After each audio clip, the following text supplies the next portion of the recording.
In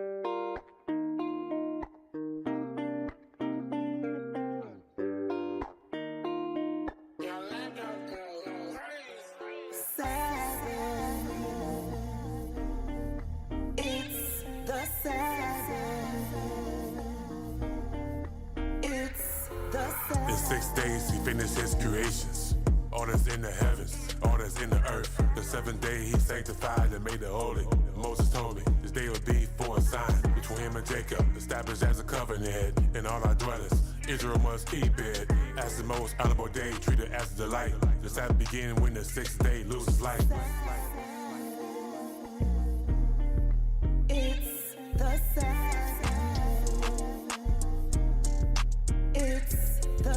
A day of rest is not to pursue our own pleasures. A holy convocation, that's a holy gathering. What is reading out of his law in anticipation for a spiritual measure that Ahayah give us. It's the Sabbath. It's the Sabbath. Commanded not to buy or sell or to go on a journey. No land with your wife, I hope you heed the warning. Seek and do the things that please Ahayah only. Gather with his people, have a good time. Break bread, drink wine, it's time to cast away the cares of this world for another day. Sufficient are the evils of the day. It's the Sabbath. It's the Sabbath. It's the Sabbath. The holy days in the Bibles are Sabbaths too. Jubilees and it's new moons. Know your pastor probably told you Sabbath any day. Take heed and do what Moses say. Let's open this Bible. Exodus chapter 31, starting at verse 13. Speak thou also unto the children of Israel, saying, Verily my Sabbaths ye should keep, for it is a sign between me and you throughout your generations, that ye may know that I am Ahayah that do sanctify you. For ye should keep the Sabbaths therefore, for it is holy unto you. Everyone that defileth shall surely be put to death. For whosoever doeth any work therein, that soul should be cut off from among his people. 6 days may work be done, but in the 7th is the Sabbath of rest, holy to Ahayah. Whosoever doeth any work in the Sabbath day, he should be put to death. Wherefore the children of Israel should keep the Sabbath, to observe the Sabbath throughout their generations, for a perpetual covenant. Leviticus chapter 23, the middle of 32. From evening unto evening shall ye celebrate your Sabbaths.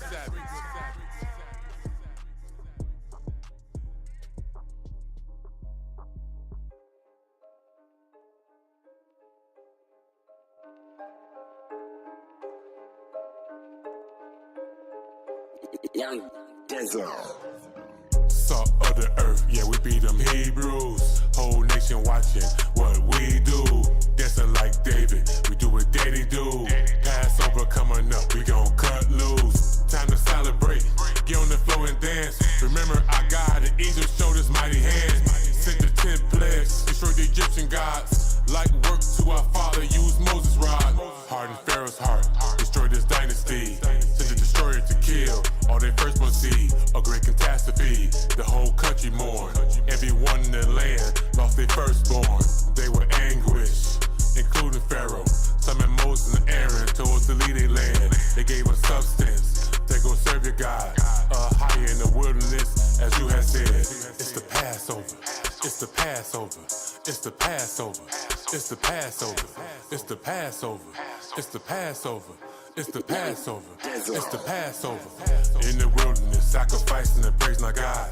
They get angry and interfere and the heart is hard. He just complained to Pharaoh, said the work was hard. Let's get the Hebrews and force them to do their jobs. Pharaoh listened, commanded his army to prepare for war. 600,000 on horses and chariots. So he would teach us a lesson that we will never forget.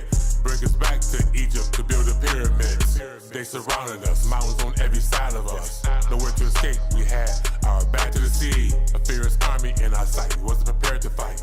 No man had weapons, most turned to fright. To the Egyptians and our people, we were an easy kill. Then we cried to our God, he said to stand still. He assured through Moses we get the victory. Then he showed his power, he parted the Red Sea. It's the Passover, it's the Passover, it's the Passover, it's the Passover, it's the Passover, it's the Passover, it's the Passover, it's the Passover. All our people who escaped traveled on dry shod, made their wheels fall off, made they travel hard. He commanded his waters to come crashing down, and the horse and his rider in the sea drowned. We must forget this testimony, must teach our children. Every year we gather, keep this day remembered. Next to feast of sweet cakes or unleavened bread. It's time to rejoice, time to celebrate. Keep his commandments as we patiently on Christ's way.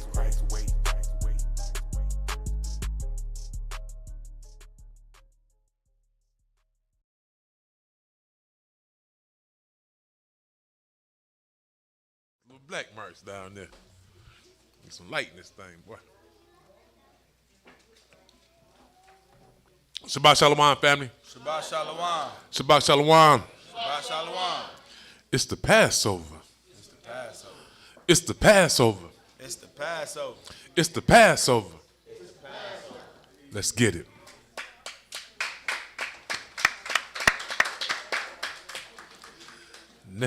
That's the Feast of Sweet Cakes or unleavened bread. But let's go and get this, y'all. I am Elder Ahayah. Did I say it last night? I can't remember. It was late. Yeah, it was late. I'm Elder Ahayah. This is Brother Iran to my left from Waking the Ahayah Church. Here through the grace of the Most High, is another Sabbath lesson on this high holy day, the Passover. And the sun set, we're right into the Feast of Sweet Cakes or unleavened bread. They are really like synonymous. Our fathers called them one. So they called the Passover, and the Feast of Unleavened Bread, the Passover, or the Feast of Unleavened Bread. But some teach that there too. But regardless what it is, whatever it is, we're going to do both of them or the whole thing. Okay?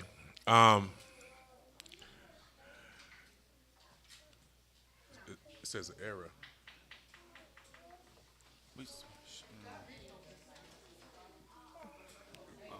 good? It's dropping frames like this. Yeah, we good. It's Okay. moving slow every once in a while. All hell Ahayah. All hella higher. All hell Ahayah. All hella higher. Okay, so today we're going to read the testimony.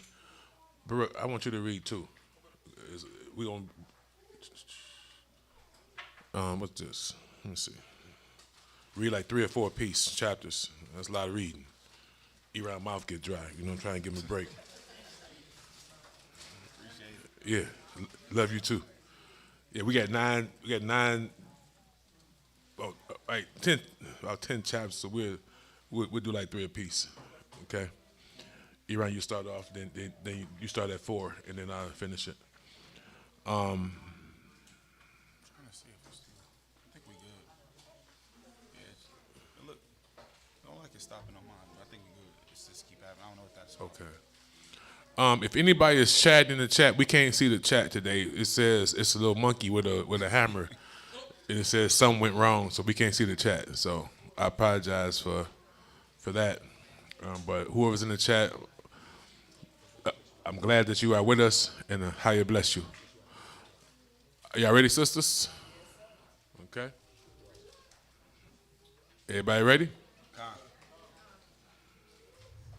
Tyson, are you ready? Baby D, I can't see y'all face. Y'all like y'all doing. What y'all doing anyway? Okay, I'm sorry. Bill, how got y'all doing that? Knock it out then. Be able to hurry at it. So, y'all got excuse today. Let's get it. And like I said last night, we're gonna also go over the Sabbath too, for those, because it's important for us to understand what the Sabbath is and how to operate on the Sabbath. Okay? Yeah, I hear a lot of talking back there. Let's get it. This one first. Yep. Leviticus chapter 23, verses 1 through 8. I'll read that. Okay. Say your voice. You can rap tonight. Rapped Throwing out. down. Rapped No, out. you ain't rapping. You'll read some of you something. Let's go. I ain't gonna be able to put it in the chat. So I'll try to keep putting it in there for him, even though he can't see it. Oh, it don't matter. Yeah, I have to type it and stuff. Let's get it. Leviticus chapter 23, starting at verse 1. And Ahayah spake unto Moses, saying, speaking to the children of Israel, and say unto them, concerning the feast of the Most High, which ye should proclaim in to be holy convocations. Right? Now, we know what holy convocation is. That's a public assembly or gathering where it's reading out of his law. Okay? So, these are not these days how people say they are. No, they're a holy convocation. His Sabbaths are holy convocations. These are the ordained days we must meet together as a family and read out of his law. Even these are my feasts. 6 days shall work be done, but the 7th day is the Sabbath of rest. In holy convocation, ye should do no servile work therein. I'm reading. I'm so used to it. It says, where am I at? I'm on 3. Should do no work therein. Let me look at this. There we go. Verse 3. 6 days shall work be done, but the 7th day is the Sabbath of rest and holy convocation. You should do no work therein. It is the Sabbath of Ahayah in all your dwellings. All our dwellings. We touch on this every Passover. Many brothers are teaching that we cannot keep the holy days because we're not in the land where the Most High said in all our dwellings. And the first Passover was celebrated in their land of captivity. They didn't wait till they got to Jerusalem. They passed over there in the land of captivity right now. Okay? These are the feasts of Ahayah, even holy convocations. So the Most High is establishing. This is the day we're supposed to go to so-called church or congregate together. He said that, not the Pope. Which ye should proclaim in their seasons. In the 14th day of the first month at evening is Ahayah's Passover. And on the 15th day of the same month is the Feast of Unleavened Bread unto the Most High. 7 days ye must eat unleavened bread. So my people, today with the meal we eat unleavened bread. And remember, 7 days we have to eat unleavened bread. Okay? Yeah, what do we got with them tortilla chips? Tortilla chips. Tortillas. If you can't make unleavened bread, tortilla chips, those kind of stuff, every day, make sure your household partake in that. It's serious to the Most High. 7 days you must eat unleavened bread. In the first day, you should have a holy convocation. We're doing right now. You should do no servile work therein. But ye should offer the offerings made by fire unto Ahayah 7 days. In the 7th month is in holy convocation. You should do no servile work therein. Okay? Now, it says the Sabbath, right? So let's read on how we must operate on the Sabbath. Isaiah chapter 58, verses 13 and 14.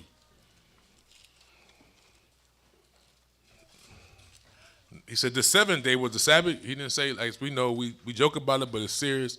Many people teach the Sabbath could be any day you feel like worshiping your so-called God. Most High said the 7th day, okay? Day he rested. So we're going to do what the Most High say do. Isaiah chapter 58, verses 13 and 14. Count when everyone's there.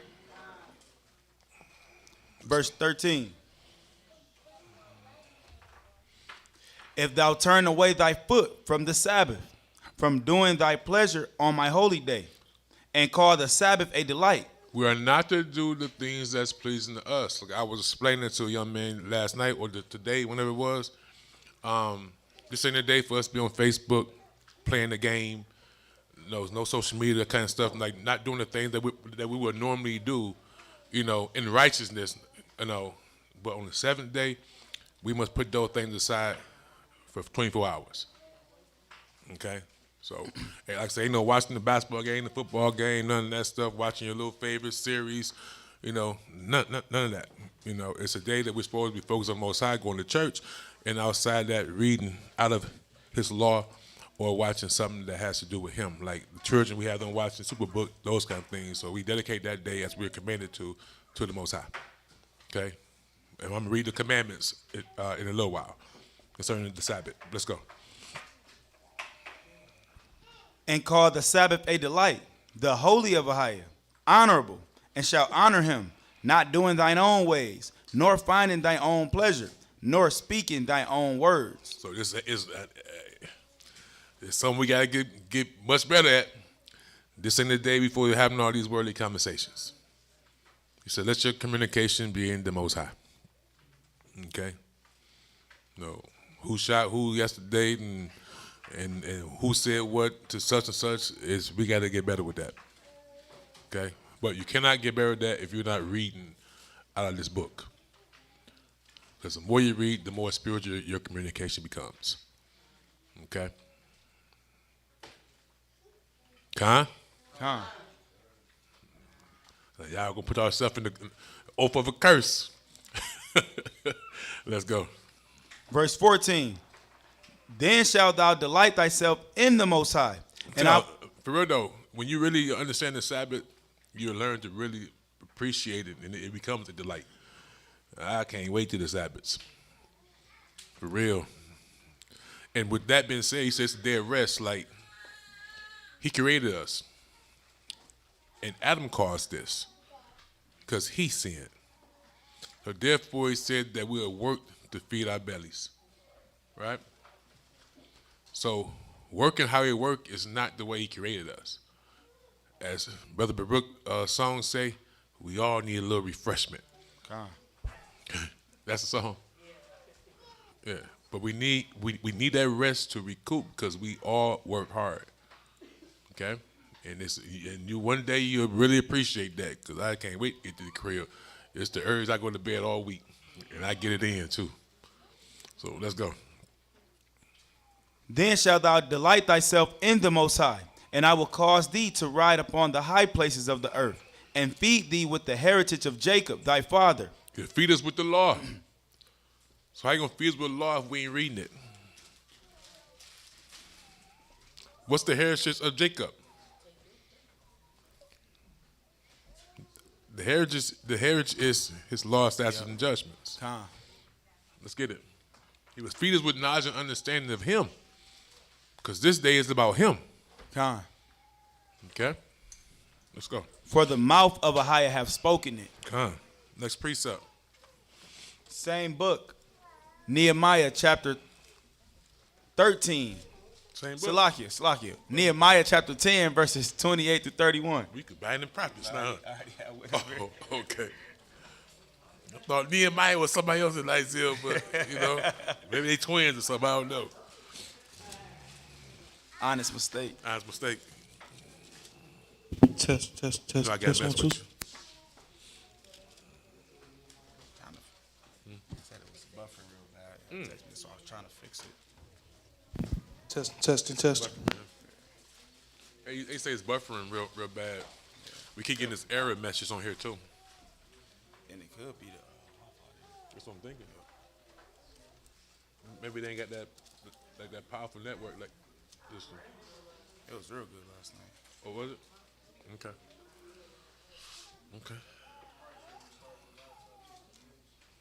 It's too late now. Yeah, we good. Let's get it. 10. Nehemiah chapter 10, verse 28. And the rest of the people, the priests, the Levites, the porters. Now, this is after they came out of captivity of Babylon. They're coming together. Let's get it. The porters, the singers, the Nethinims, and all they that had separated themselves from the people of the lands unto the law of God, their wives, their sons, and their daughters, every one having knowledge and having understanding.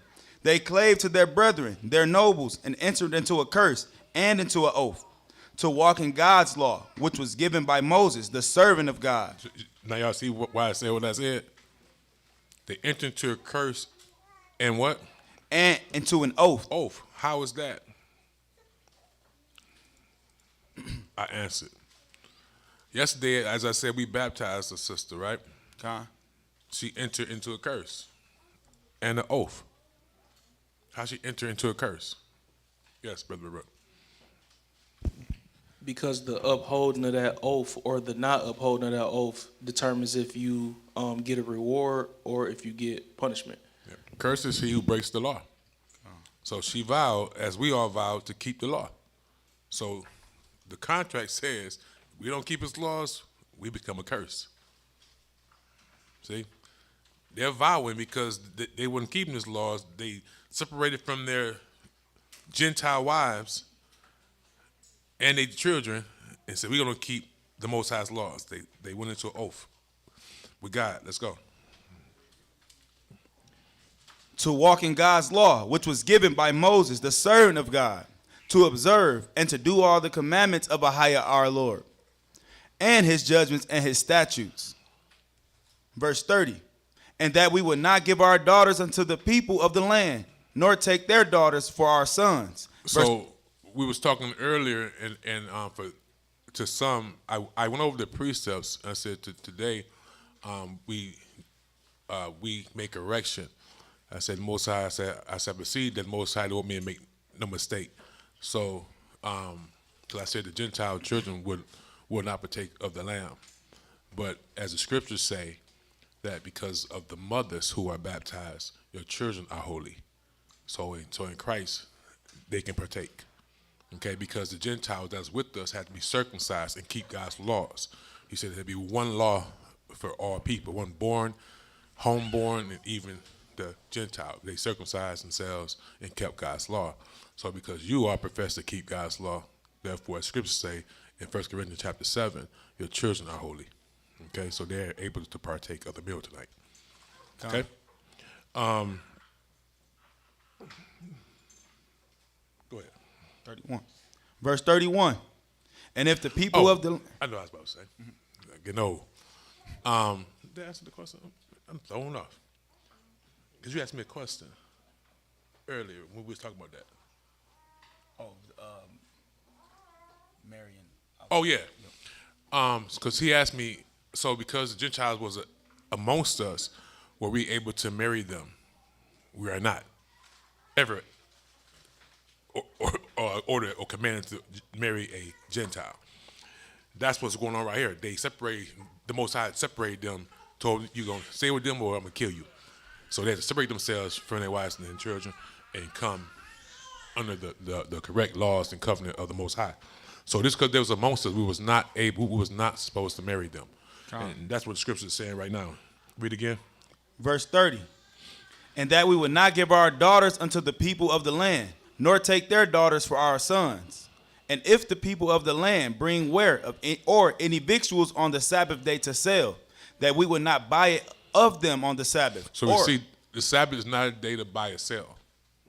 And that's what Gentiles do. Satan use this tactic. That's why we get paid on Fridays and everybody want to shop on Saturday. So they've been doing this for a long time, coming into us, selling us victuals, food stuff, and merchandise on the Sabbath to entice us to sin. But we are not to buy or sell. This ain't the day that we spend money or sell anything on his holy day.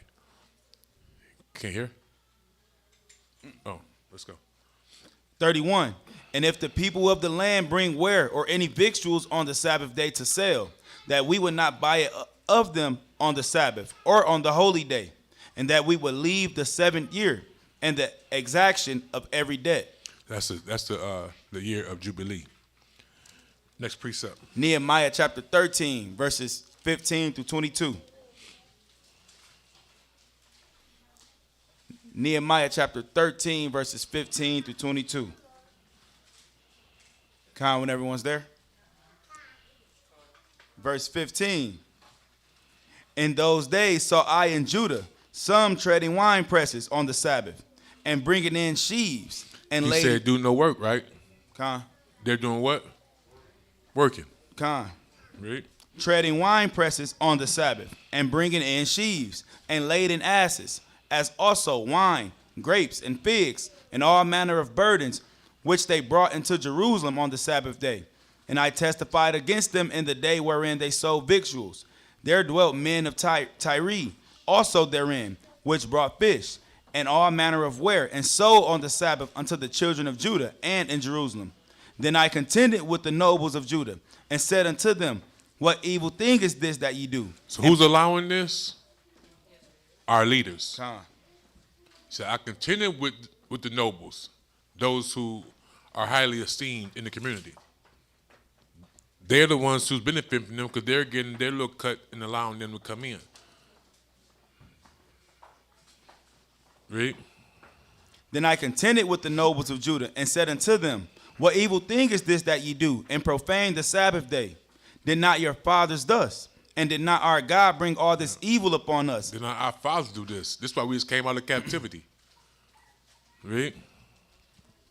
And did not our God bring all this evil upon us and upon this city? Yet ye bring more wrath upon Israel by profaning the Sabbath. And it came to pass that when the gates of Jerusalem began to be dark before the Sabbath, I commanded that the gates should be shut, and charged that they should not be opened till after the Sabbath.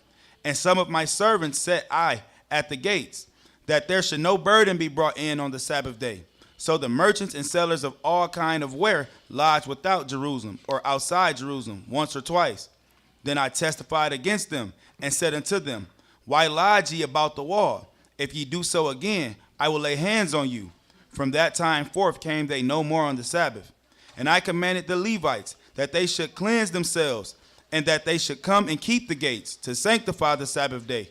Remember me, O my God, concerning this also, and spare me according to the greatness of thy mercy. God. Our men like that are gone. Protected his nation. So y'all come right here again when we laying hands upon y'all. Next precept. Isaiah. Yep. Isaiah chapter 56. Verse 2, verse 4, and verse 6. Isaiah chapter 56, verse 2. Con, when everyone's there.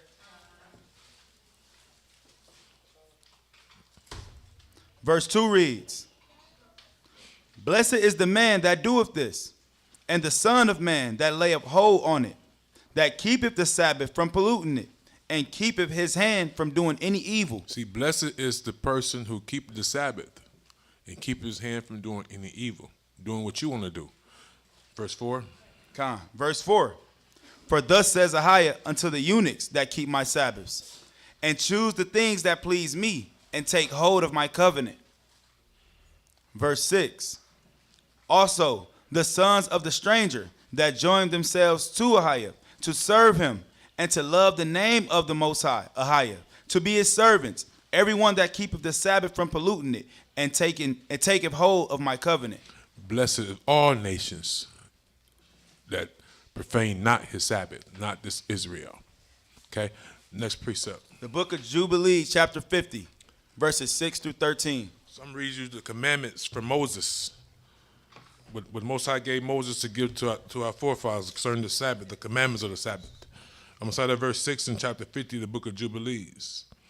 And behold, the commandments regarding the Sabbaths, I have written them down for thee, and all the judgments of his laws. 6 days should thou labor, but on the seventh day is the Sabbath of the Most High your God. In it you should do no manner of work, ye or your sons or your men servants or your maid servants. Now, I don't know if y'all operate like this, but I'm glad this came up. It's how we most operate. There are many times that I have gotten work done to our home, and we don't allow the people that we hired to do work at the house to work on the Sabbath. Right. So hope y'all take heed to that and do the same. That's like your men servant or your maid servant. They're hired labor, so we cannot have them working on the Sabbath. Take heed to that, okay? I'm glad it came out. Where am I at?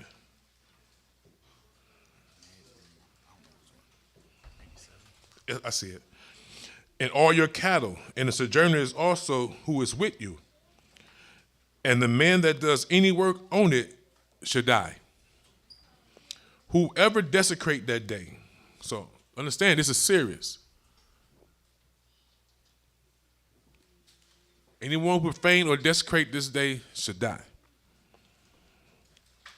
Whoever lieth with his wife, whoever lieth with their wife or their husband, or what, or whoever says he would do something on it.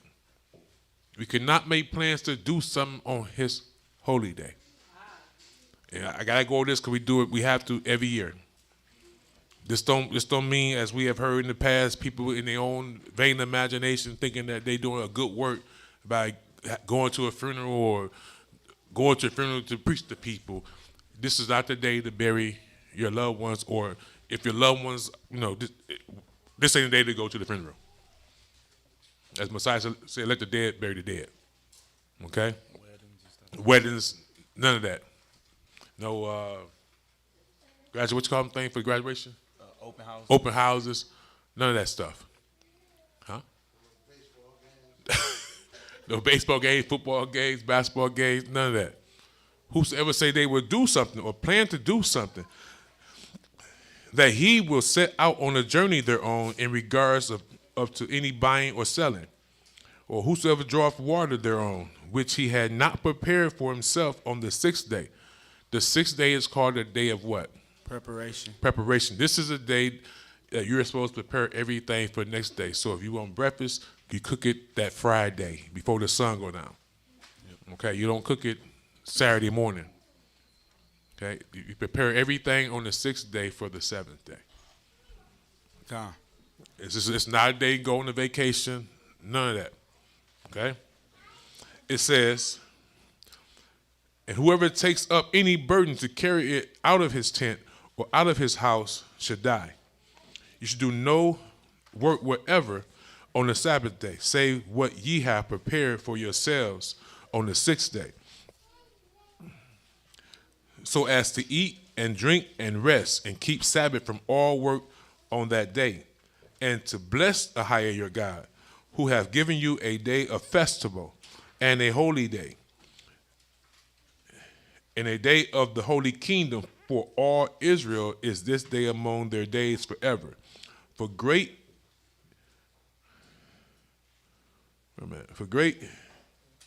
is the honor which Ahayah has given to Israel, that they should eat and drink and be satisfied on the festival day. It's a festival day.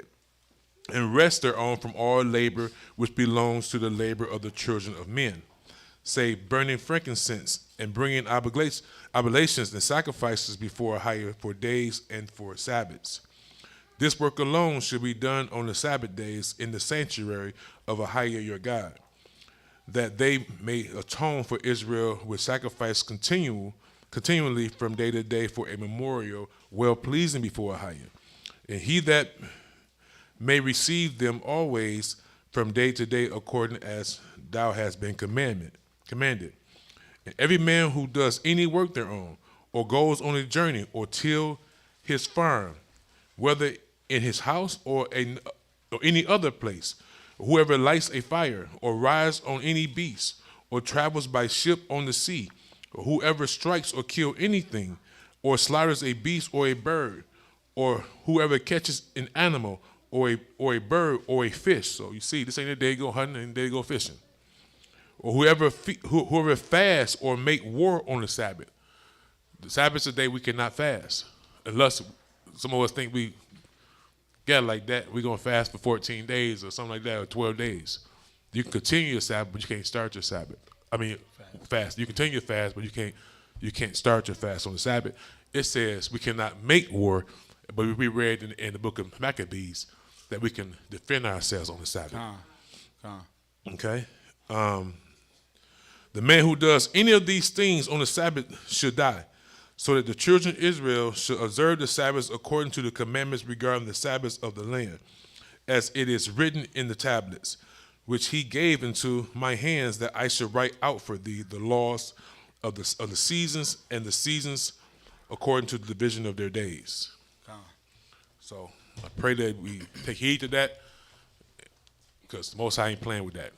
There's no other day more important to him than the Sabbaths. He don't play with that. He means what he say. Next precept. Exodus chapter 3, starting at verse 1. Exodus chapter 3. Put that screen up for us. All right, family, when we get to the plagues, we're going to go to what the Most High was destroying. Okay?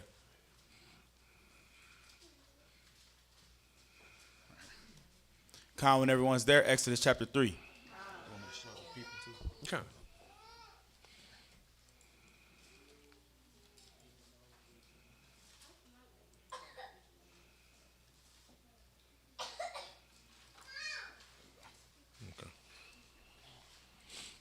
Exodus chapter 3, verse 1.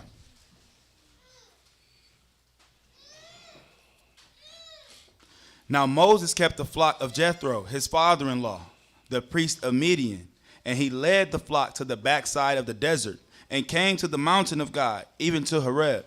And the angel of the Most High appeared unto him in a flame of fire out of the midst of a bush. And he looked, and behold, the bush burned with fire, and the bush was not consumed. And Moses said, I will now turn aside and see this great sight, why the bush is not burnt. And when the Most High saw that he turned aside to see, God called unto him out of the midst of the bush and said, Moses, Moses. And he said, Here am I.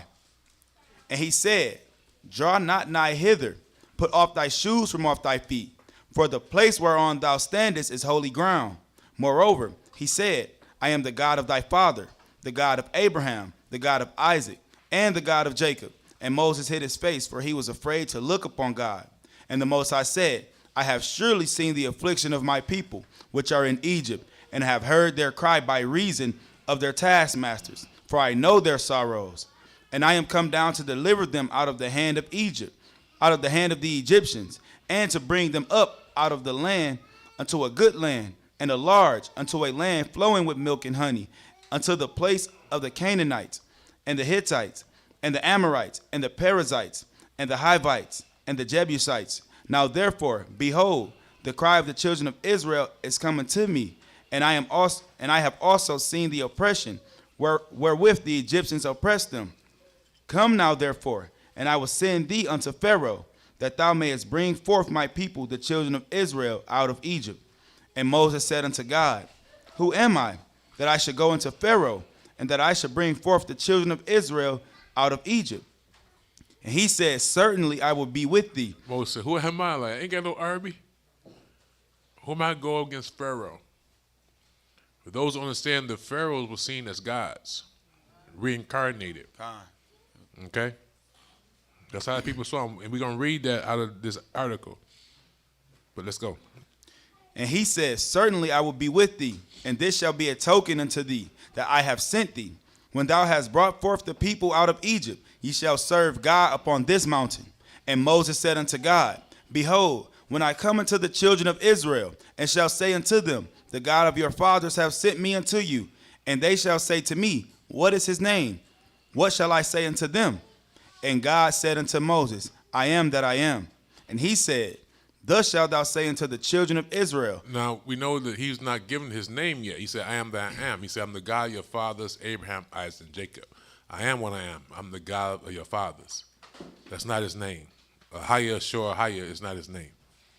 Right? He's just stating the facts that I'm the God of your fathers. Okay? Now he's about to give us his name. Read. Thus shalt thou say unto the children of Israel, I am have sent me unto you. I am has sent you. That's the English translation of the Hebrew word Ahayah. Okay? That's what he said. So whatever they want to come up with and try to figure out something contrary to what the Most High said, y'all have at it. At Waking High at church, we're going to listen to Ahayah. He gave his name. He didn't give us no nickname, no other name, as they're going to, as the Jewish Jesuits are going to try to say in chapter 6. They don't give you the name of their national God, but it's not the name that he gave Moses. Read. Verse 15. And God said moreover unto Moses, Thus shalt thou say unto the children of Israel, Ahayah, God of your fathers, the God of Abraham, the God of Isaac, and the God of Jacob have sent me unto you. This is my name forever. This is his what? My name forever. This is what? My name forever. See, we're not debating about what his name is. Con. With nobody. As Paul says, are we to persuade man or God? Whether you believe it or not. Today, personally, to me, it don't matter anymore. I'm not here to debate with you. No one. That's what the Most High says name was. You don't believe it? Don't believe it. Waking Highland Church, this is our God. Okay? So we're not going to say, well, the pictorial, no, because Hebrew is a pictorial language. Well, it had this little jot in it, or whatever you want to call it, so it means this. Moses didn't ask him what his name means. Moses is coming from a land where there's over 1,000 gods worship.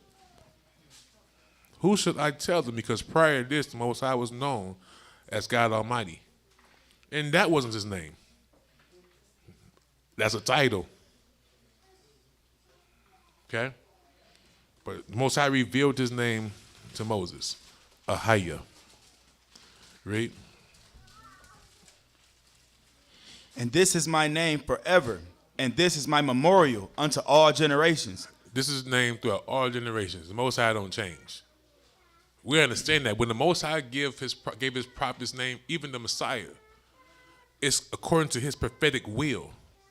The Most High ain't got to change his name. That's his name. But those that he named, he changed their name because of his prophetic will, what he was using them for. Like, for example, our father Ayakwa, Jacob, right? Jacob or Ayakwa means to supplant or the supplanter. Through his prophetic will, he would have to use craft, in a sense, to allow the promised child to receive the blessing or the right of the firstborn. Okay, Esau came out first. He had their mother in the right place at the right time to hear the plot, right? Where Isaac was about to bless Esau. Okay? But he wasn't the one that was supposed to have the firstborn right because he was evil. So the Most High used his mother to do what she did, for Jacob could be at the right time for his father to put his hand on his thigh and bless him. Okay? And also in the womb, as the scriptures say, they struggled in the womb as a symbolic. It's symbolic according to the prophecy that the elder son would serve the younger. They were struggling over dominion in the womb. Okay, so all that is according to the Most High's will. Okay, let's go. Verse 16, go and gather the elders of Israel together and say unto them, Ahayah, God of your fathers, the God of Abraham, of Isaac, and of Jacob, appeared unto me, saying, I have surely visited you and seen that which is done to you in Egypt. And I have said, I will bring you up out of the affliction of Egypt unto the land of the Canaanites, and the Hittites, and the Amorites, the Perizzites, and the Hivites, and the Jebusites, unto a land flowing with milk and honey. Now, these are all melanated people, Hamitic people, from the man called Ham. Okay? Hamitic people. So, why is it called the land of Canaan? Anyone know, Sister Sheba?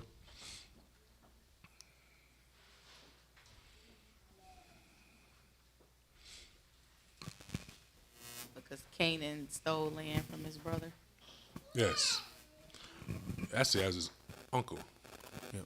Canaan was the son. Yep.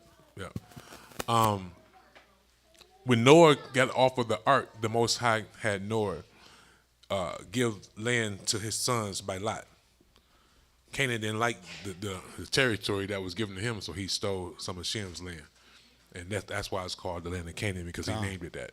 So basically, we're going back to our own land, okay, where we're supposed to be in the first place. But let's go. Verse 18, and they shall hearken to thy voice, and thou shalt come, thou and the elders of Israel, unto the king of Egypt, and ye shall say unto him, Ahayah, God of the Hebrews. Who is he the God of? God of the Hebrews. Not the Egyptians? God of the Hebrews. He's the God of the Hebrews. Come. Okay? He's never been the God of the whole world. He's the God of the Hebrews. Read. Ahayah, God of the Hebrews, have met with us, and now let us go. We beseech thee 3 days' journey into the wilderness, that we may sacrifice to Ahayah our God. And I am sure that the king of Egypt will not let you go. No, not by a mighty hand. And I will stretch out my hand and smite Egypt with all my wonders, which I will do in the midst thereof. And after that he will let you go. And I will give this people favor in the sight of the Egyptians. And it shall come to pass, that when ye go, ye shall not go empty. But every woman shall borrow of her neighbor, and of her that sojourneth in her house, jewels of silver, and jewels of gold, and raiment, and ye shall put them upon your sons and upon your daughters, and ye shall spoil the Egyptians. And Moses answered and said, But behold, they will not believe me, nor hearken unto my voice. For they will say, The Most High have not appeared unto thee. And the Most High said unto him, What is that in thy hand? And he said, A rod.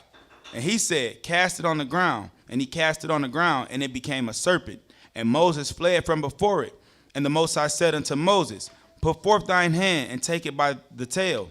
And he put forth his hand, and caught it, and it became a rod in his hand. That they may believe that Ahayah, God of their fathers, the God of Abraham, the God of Isaac, and the God of Jacob have appeared unto thee. And the Most High said furthermore unto him, Put now thy hand into thy bosom. And he put his hand into his bosom. And when he took it out, behold, his hand was leprous as snow.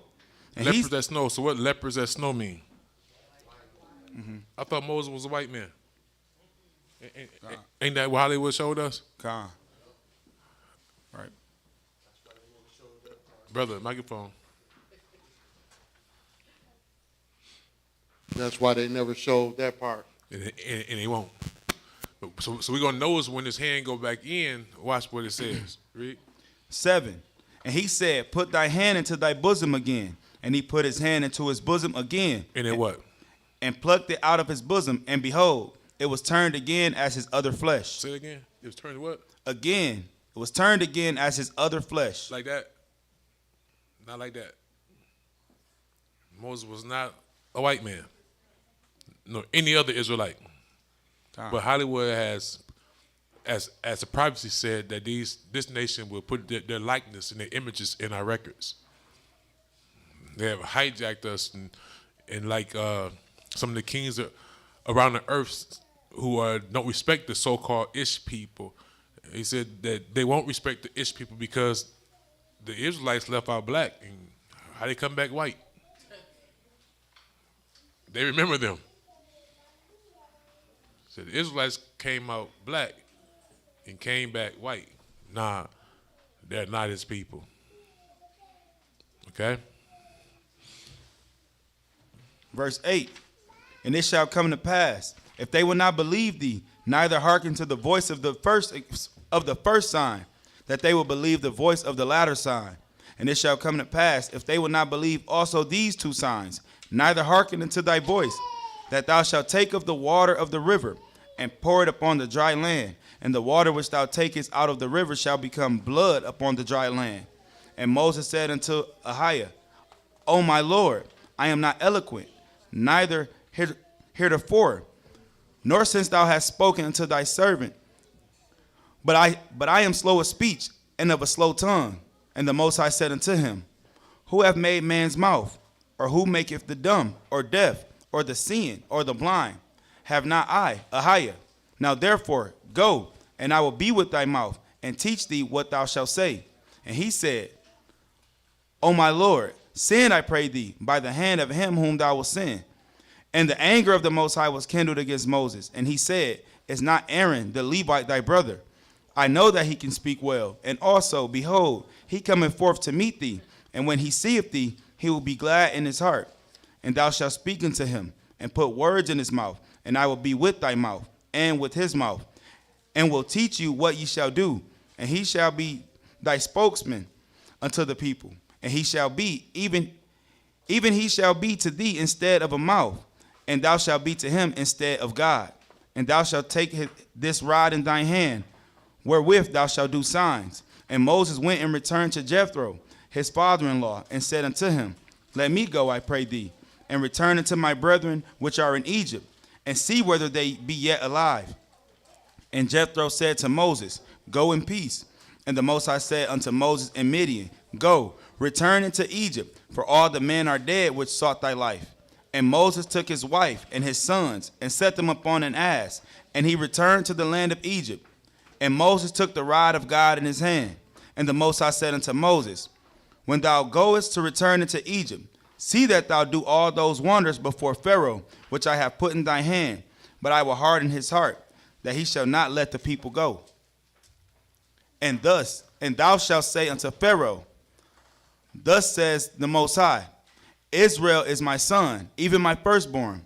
And I say unto thee, let my son go, that he may serve me. And if thou refuse to let him go, behold, I will slay thy son, even thy firstborn. And it came to pass by the way in the end that the Most High met him. Salakia. It says that the Lord met him and sought to kill him. Then Zipporah took a sharp stone and cut off the foreskin of her son and cast it at his feet and said, surely a bloody husband art thou to me. So let him go. Then she said, a bloody husband thou art, because of the circumcision. And the Most High said to Aaron, go into the wilderness to meet Moses. And he went and met him in the mount of God and kissed him. And Moses told Aaron all the words of the Most High, who had sent him, and all the signs which he had commanded him.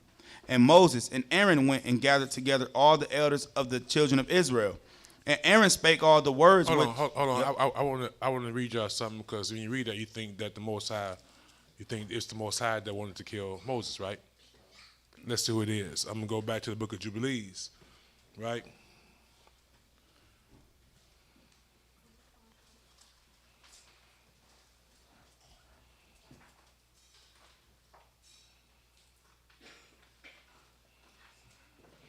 So, chapter 48, I'm going to start at verse 2, book of Jubilees, right? It's in thou, so the angel's talking to Moses, and thou thyself knowest what he spake unto thee on Mount Sinai, and what Prince Mastema is Satan, Lucifer, and what Prince Mastema desired to do with thee when thou was returning into Egypt. On the way, when thou did meet him at the lodging place, did he not with all his power seek to slay thee and deliver the Egyptians out of thy hand, when he saw that thou wast sent to execute judgment and vengeance on the Egyptians?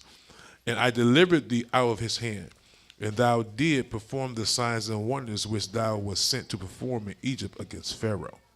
Come. So it was not the Most High, it says the Lord. I said, that's why he took God's name out of the Bible and put Lord there, so it's like it's contradicting, but it's not the Most High, it's Mastema. Okay, in our original records, the names were there. They took it out. So now you read Lord, you don't think, you know, talking about the Most High, Christ, or Satan. That's why it's very important to understand the names. Mastema was trying to stop Moses from going and executing God's judgment. Okay, because why? Who was prophesied to come? Sister Sheba. Oh, go ahead, get it, brother. Christ. The Messiah. These are the people that Messiah will eventually come from on earth. So he's trying to prevent prophecy about. Let's get it. So that's why it's very important to read our records. This is why they don't want us to read our records, because the truth is in it. Okay? Let's go. Verse 29.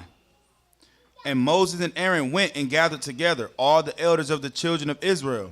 And Aaron spake all the words which Ahayah had spoken unto Moses, and did the signs in the sight of the people. And the people believed. And when they heard that the Most High had visited the children of Israel, and that he had looked upon their affliction, then they bowed their heads and worshiped. Chapter 5. And afterward, Moses and Aaron went in and told Pharaoh, thus says Ahayah, God of Israel, let my people go, that they may hold a feast unto me in the wilderness. And Pharaoh said, who is Ahayah, that I should obey his voice to let Israel go? Pharaoh never heard of Ahayah. The God of Hebrews was known by the title God Almighty. He knew who the Hebrews were. They was the slaves. But he never, who's Ahayah? Right? Now also, understand this, when we speak about these fallen angels have power, they give gifts to men too. So that's why you see these artists and stuff who have these special gifts.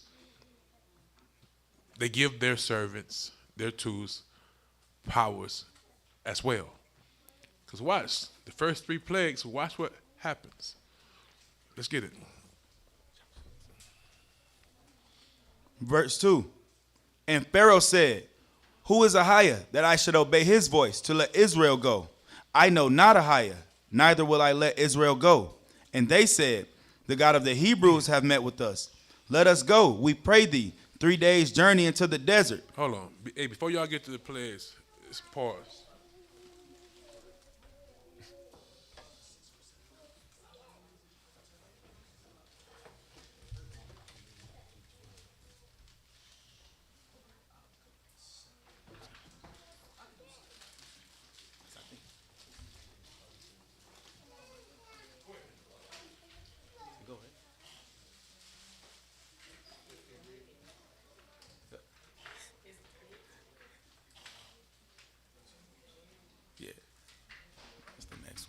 Verse 3, and they said, the God of the Hebrews have met with us.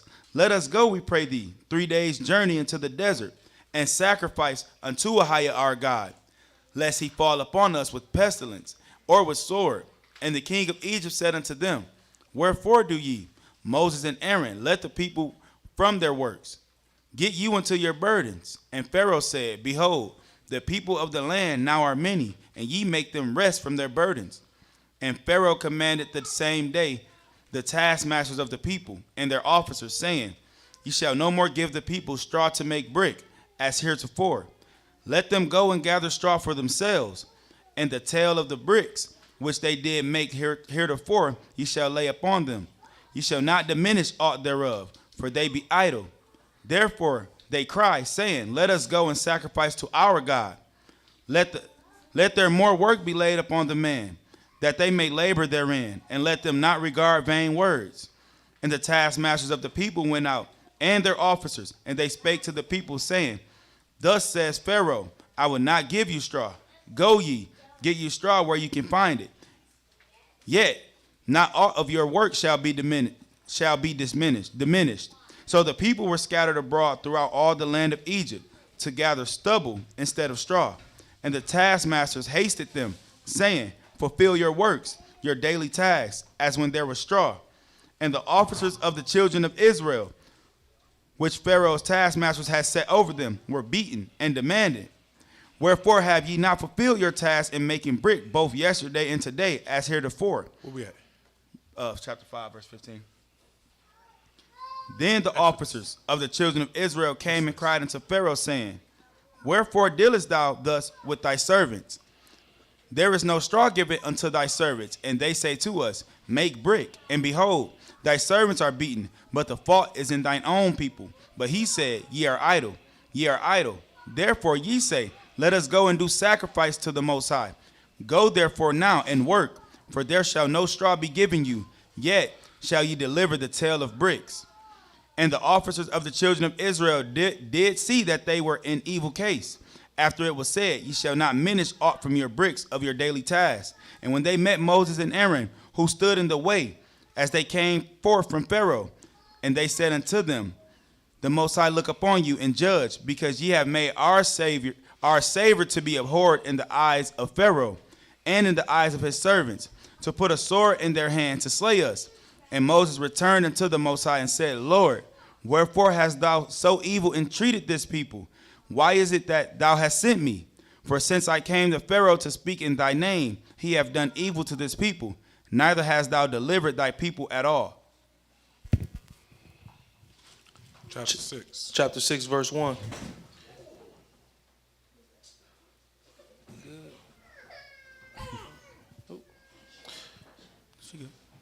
Chapter 6, verse 1.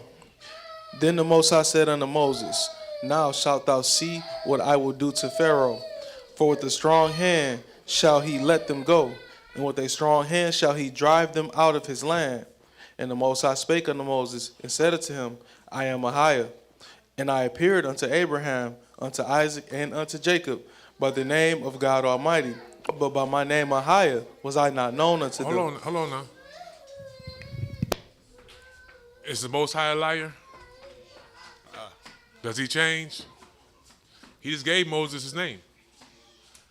Who put Jehovah there? Jehovah don't translate into I am. God. Jehovah, when you look up Jehovah, it's what? It's the God of the falling, the perverse God. It goes deeper. Jehovah's not the Most High. He's not saying he didn't give Moses a name and then give him another name.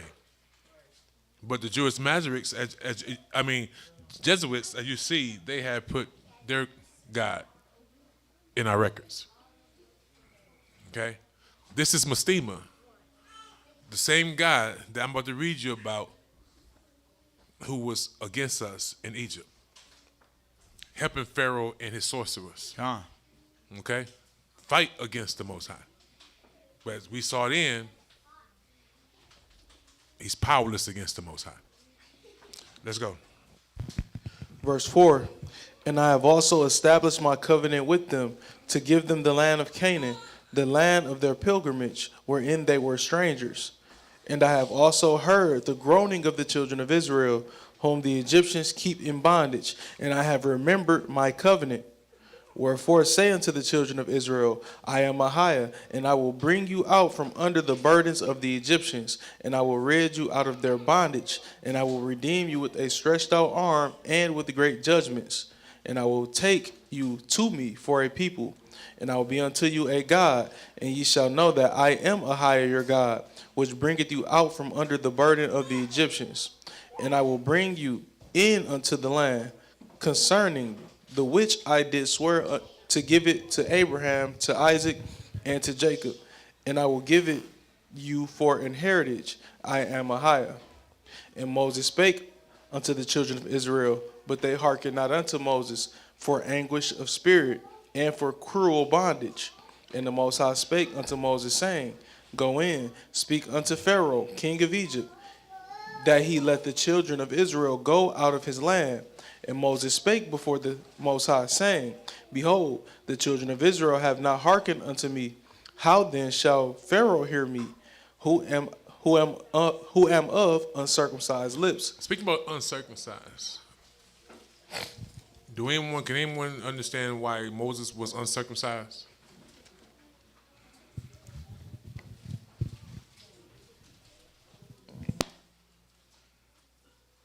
Yes, good sister, good Taisha, the microphone.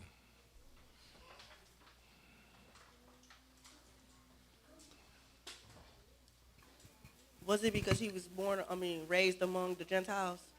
He was raised as the Pharaoh's daughter's son. Circumcision is not their custom. His true mother have no power. She says, you can't say it's my son. The way to keep the law of circumcision, she couldn't do that. He was raised as Pharaoh's grandson and went up under their customs. Okay? Just want to bring that out. Let's go. He was raised, not she. Okay. Verse 13. I said he? Oh, he. I said he? Okay, I thought I said she. You say Okay, let's go. And Ahayah spake unto Moses and unto Aaron, and gave them a charge unto the children of Israel, and unto Pharaoh king of Egypt, to bring the children of Israel out of the land of Egypt. These be the heads of their fathers' houses, the sons of Reuben, the firstborn of Israel, Hanak and Palu, Hezron and Carmi. These be the families of Reuben. And the sons of Simeon, Jemuel and Jamin, and Ohad, and Jachin, and Zohar, and Shaul, the son of a Canaanitish woman. These are the families of Simeon. And these are the names of the sons of Levi according to their generations, Gershom, and Kohath, and Merari. And the years... What? And the years of the life of Levi were 137 years. The sons of Gershon, Libni, and Shimei, according to their families. And the sons of Kohath, Amram, and Izar, and Hebron, and Uziel. And the years of the life of Kohath were 133 years. And the sons of Merari, Mahali, and Mushi. These are the families of Levi according to their generations. And Amram took him Jochebed, his father's sister to wife, and she bare him Aaron and Moses. And the years of the life of Amram were 137 years. And the sons of Izar, Korah, and Nepeg, and Zikri. And the sons of Uzziel, Mishael, and Elzaphan, and Zithri. And Aaron took him Elisheba, daughter of Aminadab, sister of Naashan, to wife, and she bare unto him Nadab, and Abihu, Eleazar, and Ithamar. And the sons of Korah, Asir, and Elkanah, and Abisaph. These are the families of the Korites. And Eleazar, Aaron's son, took him one of the daughters of Putiel to wife, and she bare him Phinehas. These are the heads of the fathers of the Levites according to their families. These are that Aaron and Moses, to whom the Most High said, bring out the children of Israel from the land of Egypt according to their armies. These are they which spake to Pharaoh king of Egypt to bring out the children of Israel from Egypt. These are that Moses and Aaron. And it came to pass on the day when the Most High spake unto Moses in the land of Egypt, that the Most High spake unto Moses, saying, I am Ahayah, speak thou unto Pharaoh king of Egypt all that I say unto thee. And Moses said before the Most High, behold, I am of uncircumcised lips. How shall Pharaoh hearken unto me? Chapter 7, verse 1. And the Most High said unto Moses, see, I have made thee a god to Pharaoh. And See, I have made you a god to Pharaoh. Pharaoh is received as a god to the Egyptians. But Pharaoh is going to really down inside fear Moses and his God. Okay? Let's go. And Aaron thy brother shall be thy prophet. Thou shalt speak all that I command thee, and Aaron thy brother shall speak unto Pharaoh, that he send the children of Israel out of his land, and I will harden Pharaoh's heart. Let's see how it says, I will harden Pharaoh's heart. The Most High didn't harden Pharaoh's heart. But people who understand the Most High, he allowed it to happen according to his will, but he's not the one that hardened his heart. And I'm going to read and show that in a minute, but let's go. And multiply my signs and my wonders in the land of Egypt. But Pharaoh shall not hearken unto you, that I may lay my hand upon Egypt, and bring forth my armies and my people, the children of Israel, out of the land of Egypt by great judgments. And the Egyptians shall know that I am the Most High Ahayah, which stretch. And the Egyptians should know that I am the Most High God, the God of all gods. None of their gods are more powerful than him. Okay? The Egyptians will know that I am the only true living God. Read. When I stretch forth my hand upon Egypt, and bring out the children of Israel from among them. And Moses and Aaron did as Ahayah commanded them, so did they. And Moses was 80 years old, and Aaron 84 years old. A score is 20. Okay? And Aaron 83 years old, when they spake unto Pharaoh. And Ahayah spake unto Moses and unto Aaron, saying, when Pharaoh shall speak unto you, saying, show a miracle for you, then thou shalt say unto Aaron, take thy rod and cast it before Pharaoh, and it shall become a serpent. And Moses and Aaron went in unto Pharaoh, and they did as Ahayah had commanded.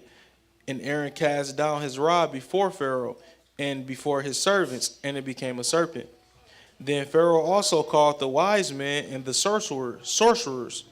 Now the magicians of Egypt, they also did in like manner with their enchantments. You see that? The sorcerers did the same thing that Aaron did. So I want y'all to put y'all mind there. Pharaoh is seen as a god, and these sorcerers, they're highly esteemed men. They're doing powerful work, so the people think that they are gods, that the gods that came down from heaven and they are in them. Understand the influence and the power that these men have with Pharaoh. Okay? You got to put your mind how they saw these men. Right now, if it was going on right now, you believe these people are from God. Mm-hmm. So they reverence these men. Okay? Aaron threw his rod down and turned into a serpent. They enchanted their gods. Their rods came into serpents too. Okay? So I said these fallen angels have power. Don't get it mistaken. Let's go. Verse 12. For they cast down every man his rod, and they became serpents. But Aaron's rod swallowed up their rods. But Aaron's rod swallowed up their rods. Now I'm gonna read some. I'm gonna keep reading out of Jubilee chapter 48. Okay. So you get full understanding of what's going on. Verse 4. And I delivered thee out of his hand, and thou did perform the signs and wonders which thou wast sent to perform in Egypt against Pharaoh, and against all his house, and against his servants and his people. And Ahayah executed a great vengeance on them for Israel's sake, and smote them through the plague of blood and frogs, lice, and dog flies, and malignant boils breaking forth in blains. Okay. And their cattle by death, and by hailstone, which we're going to read all these plagues. Thereby he destroyed everything that grew for them, and by locusts which devoured the residue which had been left by the hail, and by darkness, and by the death of the firstborn of men and animals, and on all their idols Ahayah took vengeance. All their gods he took vengeance, and burnt them with fire. And everything was sent through thy hand, that thou should declare these things before they were done. And thou didst speak with the king of Egypt before all his servants and before his people. And everything took place according to thy words. 10 great and terrible or dreadful judgments came on the land of Egypt, that thou mightest execute vengeance on it for Israel. And Ahayah did everything for Israel's sake, in accordance to his covenant, which he had ordained with Abraham, that he would take vengeance on them as they had brought them by force into bondage. And the prince Mastema stood up against thee, and sought to cast thee into the hands of Pharaoh, and he helped the Egyptians sorcerers. And they stood up and worked before thee. The evils indeed were permitted. See? So the Most High is not doing this, he's allowing it to be. Right? He said the evils indeed were permitted them to work, but the remedies did not allow them to work by their hands. So their snakes, their frogs, which I'm going to explain in a minute, they were not able to stop what the Most High was doing. If we're going to read later, no, I'm going to say that. In Ahayah, wait a minute. In Ahayah smote them with malignant ulcers, and they were not able to stand. For we destroyed them so that they could not perform a single sign. And notwithstanding all these signs and wonders, the prince Mastema was not put to shame, because he took courage and cried to the Egyptians to pursue after thee with all the power of the Egyptians. I'm gonna start there.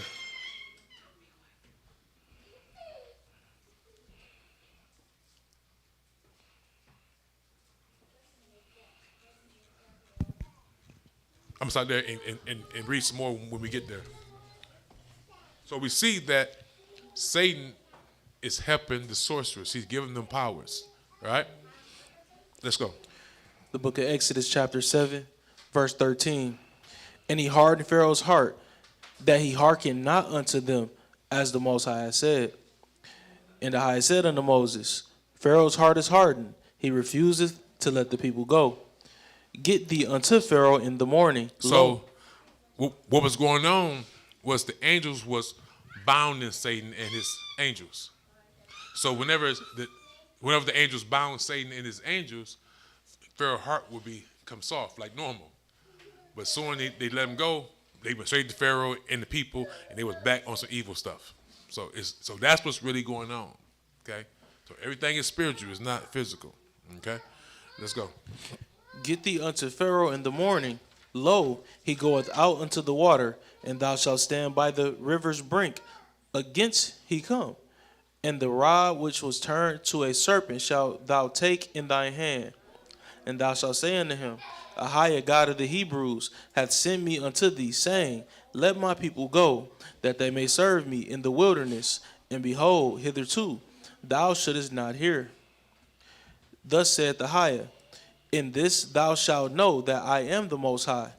Ahayah, behold, I will smite with the rod that is in my hand upon the waters which are in the river, and they shall be turned to blood.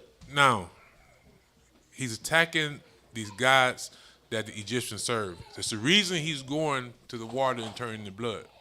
Okay, but let's go. Read. 18. And the fish that is in the river shall die, and the river shall stink, and the Egyptians shall loathe to drink of the water of the river.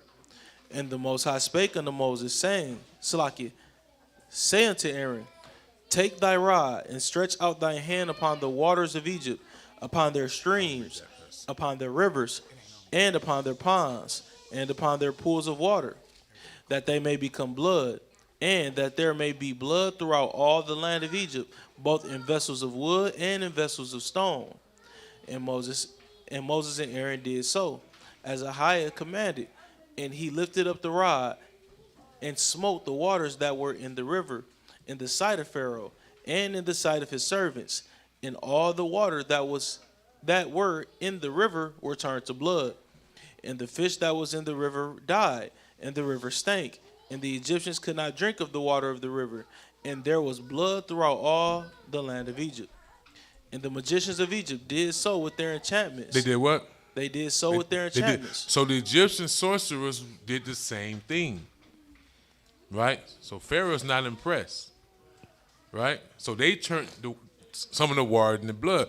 The difference is when the Most High did everything. You can dig in the ground and get some water, it's blood. What you had, if they had refrigerators back then, what you had in the refrigerator is blood. There was no water that was drinkable. So I say when the Most High does something, he does it. He don't just do one little pine and turn it red. It's a biblical proportion with him. Okay? But understand, the sorcerers are doing the same thing. But the angel said they didn't allow them to do the remedy. So in actuality, understand when this is going on, the Most High is showing who's the true God. Because these are people, now remember, it's three gods concerning this Nile, right? Read those right there. Let's just read that right there. Yep, get it. Hapi, Egyptian god of the Nile. So Hapi is an Egyptian god of the Nile. Now, this has a whole temple, priests, and doctrine. Right? So when this happens, where do people run into? They're running to their temple. The priest is praying to their gods. Right? Now, the sorcerers that they're praying for help is making it worse. We ask you to pray for the remedy, as the angels say, but they're making it worse. Okay? So the people will start to lose faith in their gods, in their ministers, their sorcerers. Read. No, read. Yep. Get it. Get that. This Hold on, Hapi. let's read from where it's from first. Oh. Fair use. For educational purposes only. It don't say. What's it? Rice University. From Rice University. Okay? It's an article from Rice University. It's going through the 10 plagues and the gods that the Most High was embarrassing and destroying. The people's faith in these idols. Let's go. Hapi, Egyptian god of the Nile. This Egyptian god was a water bearer. Egyptian plague was the water turned to blood. The first plague that was given to the Egyptians from God was that of turning the water to blood, as Aaron, the spokesman for Moses, touched the rod of the Most High to the Nile River. It immediately turned to blood. All the fish died, and the river stank. Partially able to duplicate this miracle, the magicians of Pharaoh also turned water into blood, leaving Pharaoh unimpressed with this great wonder from God. 7 days the water throughout all the land of Egypt remained in this state. So 7 days, their magicians or sorcerers were unable to reverse this plague. Okay? They praying, cutting themselves, hooping and hollering, all kind of stuff for 7 days. Okay? We got to put ourselves there for real. Let's go. Unsuitable for drinking, the perfect length of time to demonstrate that the Most High was superior to all the other gods of Egypt. Come on. Let's go. Right here, too. Yep. That's fraud? No. Okay, yep, you wait, yep. Exodus chapter 7, verse 22. And the magicians of Egypt did so with their enchantments, and Pharaoh's heart was hardened. Neither did he hearken unto them, as the Most High had said. And Pharaoh turned and went into his house. Neither did he set his heart to do this also. And all the Egyptians digged round about the river for water to drink, for they could not drink of the water of the river. Man, at 7 days you can't drink water. We got to put ourselves there to understand what the people are going through. 7 days, they're going without water. Every resource that they're going through, there's no available drinking water. Their priests can't do nothing but make it worse. So how you feeling about your pastor if he supposed to be helping you out and he making it worse? You good for nothing. Come. What I'm coming to you for, okay? Read. Verse 25. And 7 days were fulfilled. After that, the Most High had smitten the river. Chapter 8, verse 1. And the Ahayah spake unto Moses, Go unto Pharaoh, and say unto him, Thus saith the Ahayah, Let my people go, that they may serve me. And if thou refuse to let them go, behold, I will smite all thy borders with frogs. No, it's a fraud. Now remember, the Gentiles worship the creation, not the Most High. This is the God of the Nile. This is the frog god, the fly god. Anything Most High created is a god. And there's like I said, there's a doctrine and there's teachers with these doctrines. Okay, read. And the verse 3. And the river shall bring forth frogs abundantly, which shall go up and come into thine house, and into thy bedchamber, and upon thy bed, and into the house of thy servants, and upon thy people, and into thine ovens, and into thy kneading troughs. Anything you open up, frogs coming out. Big ones too. Let's go. And the frogs shall come up both on thee, and upon thy people, and upon all thy servants. And the Ahayah spake unto Moses, Say unto Aaron, Stretch forth thine hand with thy rod over the streams, over the rivers, and over the ponds, and cause frogs to come up upon the land of Egypt. And Aaron stretched out his hand over the waters of Egypt, and the frogs came up and covered the land of Egypt. And the magician did so with their enchantments. So the sorcerers, the magicians, they enchanted to their gods and did the same powerful works. Read. And the magicians did so with their enchantments, and brought up frogs upon the land of Egypt. So the Most High is attacking another religion. Right? This guy has a frog head. If y'all get the article put up, y'all can see it. Read. No, it's in the chat. No, I thought you said read the article. Oh yeah, read the article. Yep.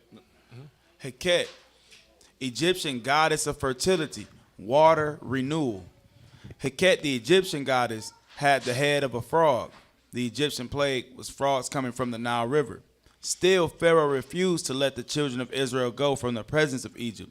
The second plague, the plague that was extended upon Egypt from the rod by Aaron, was that of frogs. The frogs came up from the river and were in their houses, in their food, in their clothing, in every place possible. From the greatest to the least, no one in Egypt escaped the plague of frogs. Pharaoh's magicians were able to bring more frogs in their attempt to imitate the power of God, but only Moses was able to make the frogs go away. This was another attack on the famous Egyptian goddess Heket. Goddess Heket. So again, imagine how the people were starting to see Moses and Aaron. He said, I make you a god to Pharaoh and his people. They're the only ones that can that has the remedy. So understand that, okay? And so again, they're making the situation worse, not better. Go ahead. You ask them? No. Oh, go ahead.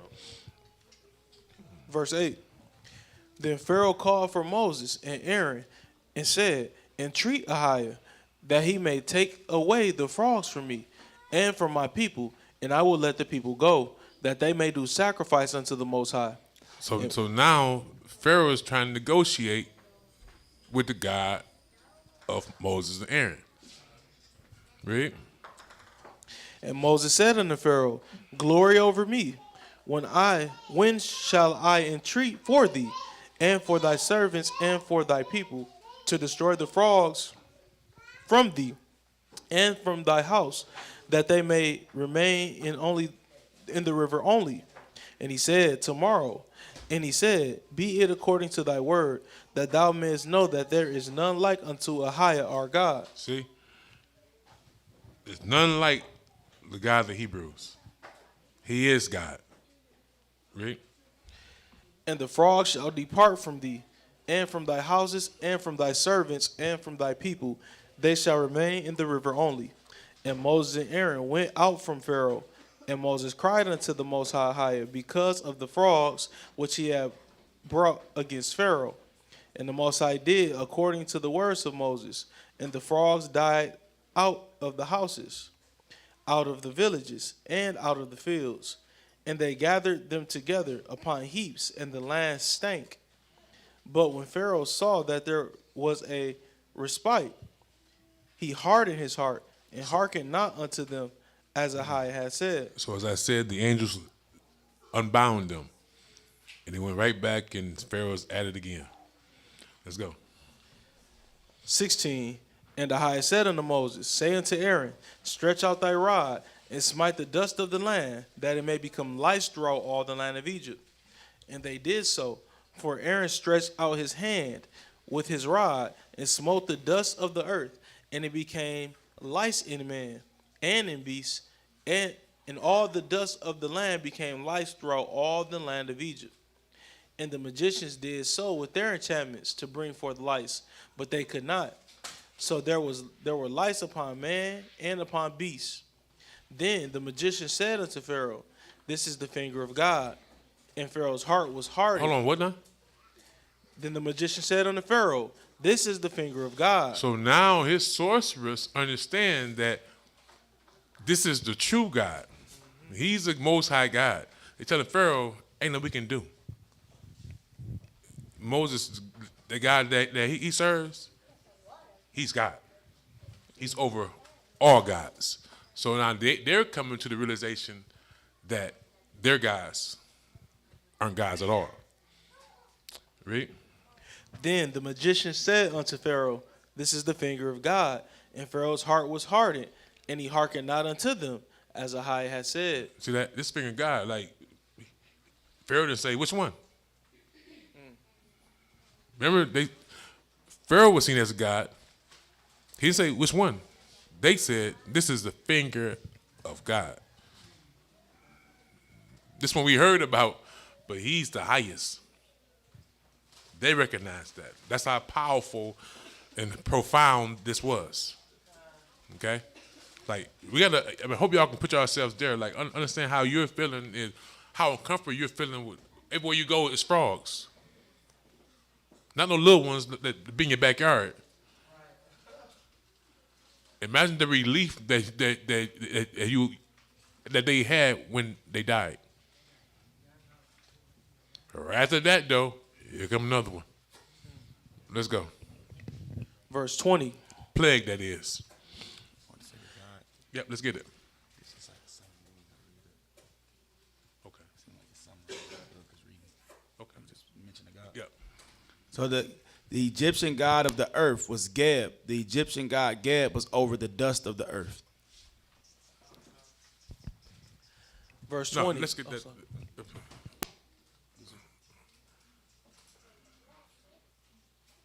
Okay, let's see what he's saying.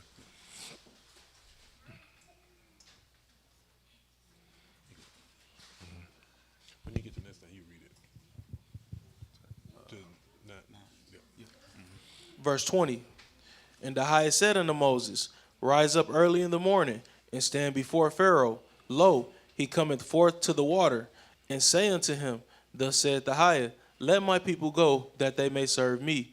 Else, if thou wilt not let my people go, behold, I will send swarms of flies upon thee, and upon thy servants, and upon thy people, and into thy houses. And the houses of the Egyptians shall be full of swarms of flies, and also the ground whereon they are. Man, that's crazy. Swarms, like real. This ain't no normal swarm. Understand what Most High doing it? It's a real swarm. House full of them. You can't probably see. Read. 21. Wait, no, Slacky. 22.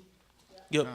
And I will sever in that day the land of Goshen, in which my people dwell, that no swarms of flies shall be there, to the end thou mayest know that I am Ahayah in the midst of the earth. So these first 3 plagues, everybody's feeling it. Now you're about to sever it, make a difference. Okay? So our people had to learn too. Con. Let's go. 23. And I will put a division between my people and thy people. Tomorrow shall the sign be. And Ahayah did so. And there came a grievous swarm of flies into the house of Pharaoh, and into his servants' houses, and into all the land of Egypt. The land was corrupted by reason of the swarm of flies. And Pharaoh called for Moses and for Aaron, and said, Go ye, sacrifice to your God in the land. And Moses said, It is not meet so to do, for we shall sacrifice that abomination of the Egyptians to Ahayah our God. Lo, shall we sacrifice the abomination of the Egyptians before their eyes, and will they not stone us? We will go 3 days' journey into the wilderness, and sacrifice to Ahayah our God, as he shall command us. And Pharaoh said, I will let you go, that ye may sacrifice to Ahayah your God in the wilderness. Only ye shall not go very far away. Entreat for me. So Pharaoh's still trying to negotiate. Mosiah said 3 days journey. Pharaoh's saying, no, you can go, but you can't go 3 days journey. So if Moses listens to Pharaoh, Pharaoh becomes Moses' God, right? So no, we're going to do as the Most High commanded us. Not you. Read. 29. And Moses said, Behold. So again, remember it says that the Most High said, I make you a God to Pharaoh. Imagine anyone else doing this to Pharaoh. They would have been dead the first day. The first day. Okay? So let's go. And Moses said, Behold, I will go out from thee, and I will entreat Ahayah that the swarms of flies may depart from Pharaoh, from his servants, and from his people tomorrow. But let not Pharaoh deal deceitfully any more, and not letting the people go to sacrifice to the Most High. And Moses went out from Pharaoh, and entreated the Most High. And Ahayah did according to the word of Moses. And he removed the swarms of flies from Pharaoh, from his servants, and from his people. There remained not one. And Pharaoh hardened his heart at this time also, neither would he let the people go. Okay, let's go. And the Egyptian god of creation, movement of the sun, rebirth, Capri. Capri, the Egyptian god, had the head of a fly. Chapter 9. No, I want you to read. What's this? Oh, you hold on. Let's go. Read that. When the 4th Egyptian plague, which consisted of flies, began, the great miracle of separation or differentiation, Moses met Pharaoh at the Nile River in the morning and made the demand, speaking on behalf of the Most High, let my people go, that they may serve me. Again, Pharaoh hardened his heart and disregarded the request, resulting in a pronouncement of swarms of flies. This time, however, only the Egyptians are affected by the judgment or plague, and the children of Israel remain unscathed. This wonder also moves the Egyptian plagues to a different level, adding destruction as well as discomfort to the consequences of their decisions. Plagued by flies, Pharaoh tried a new tactic and begins bargaining with the Most High, showing his desire to maintain power and authority over God. He tries to dictate the terms and conditions of the offer. telling them they may sacrifice, but only in the land, clearly not complying with the requested 3 days' journey that the Most High required. Moses wouldn't budge, and Pharaoh relented, allowing them to leave, but telling them not to go very far. This temporary allowance is made solely to have Moses entreat the Most High that the swarm of flies may depart. At this point, Pharaoh has learned in part who the Most High is and asks for his assistance over the Egyptian gods and goddesses. As soon as the request is granted by the Most High, Pharaoh reneges on his promise, and will not let them go, and continues to worship his Egyptian gods. Okay. Chapter 9. Then the Most High said unto Moses, Go in unto Pharaoh, and tell him, Thus says Ahayah, God of the Hebrews, Let my people go, that they may serve me. For if thou refuse to let them go, and will hold them still, behold, the hand of the Most High is upon thy cattle which is in the field, upon the horses, upon the asses, upon the camels, upon the oxen, and upon the sheep. There shall be a very grievous murrain, and the Most High shall sever between the cattle of Israel and the cattle of Egypt, and there shall nothing die of all that is of the children of Israel. And the Most High appointed a set time, saying, Tomorrow Ahayah shall do this thing in the land. And the Most High did that thing on the morrow, and all the cattle of Egypt died, but of the cattle of the children of Israel died not one. And Pharaoh sent, and behold, there was not one of the cattle of the Israelites dead. And the heart of Pharaoh was hardened, and he did not let the people go. And the Most No, let read that one with livestock. Hathor, Egyptian goddess of love and protection. Usually this Egyptian goddess was depicted with the head of a cow. Moses once again demanded of Pharaoh, Let my people go, that they may serve me, revealing also the next Egyptian plague to occur on the condition of continued disobedience to the request. This plague was given with an advance warning, allowing a period of repentance to occur, which goes unheeded. Tomorrow, the hand of the Most High will be felt upon all the cattle and livestock of only the Egyptians, as grievous murrain. This means that disease and pestilence will fall upon their livestock with so severe a consequence as to cause them to die. This plague affected the Egyptians by creating a huge economic disaster in areas of food, transportation, military supplies, farming, and economic goods that were produced by these livestock.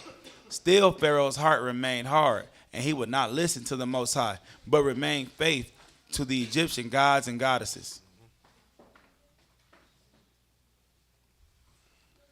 Verse 8, And the Most High said unto Moses and unto Aaron, Take to you handfuls of ashes of the furnace, and let Moses sprinkle it toward the heaven in the sight of Pharaoh. And it shall become small dust in all the land of Egypt. It shall be a boil breaking forth with blains upon man and upon beast throughout all the land of Egypt.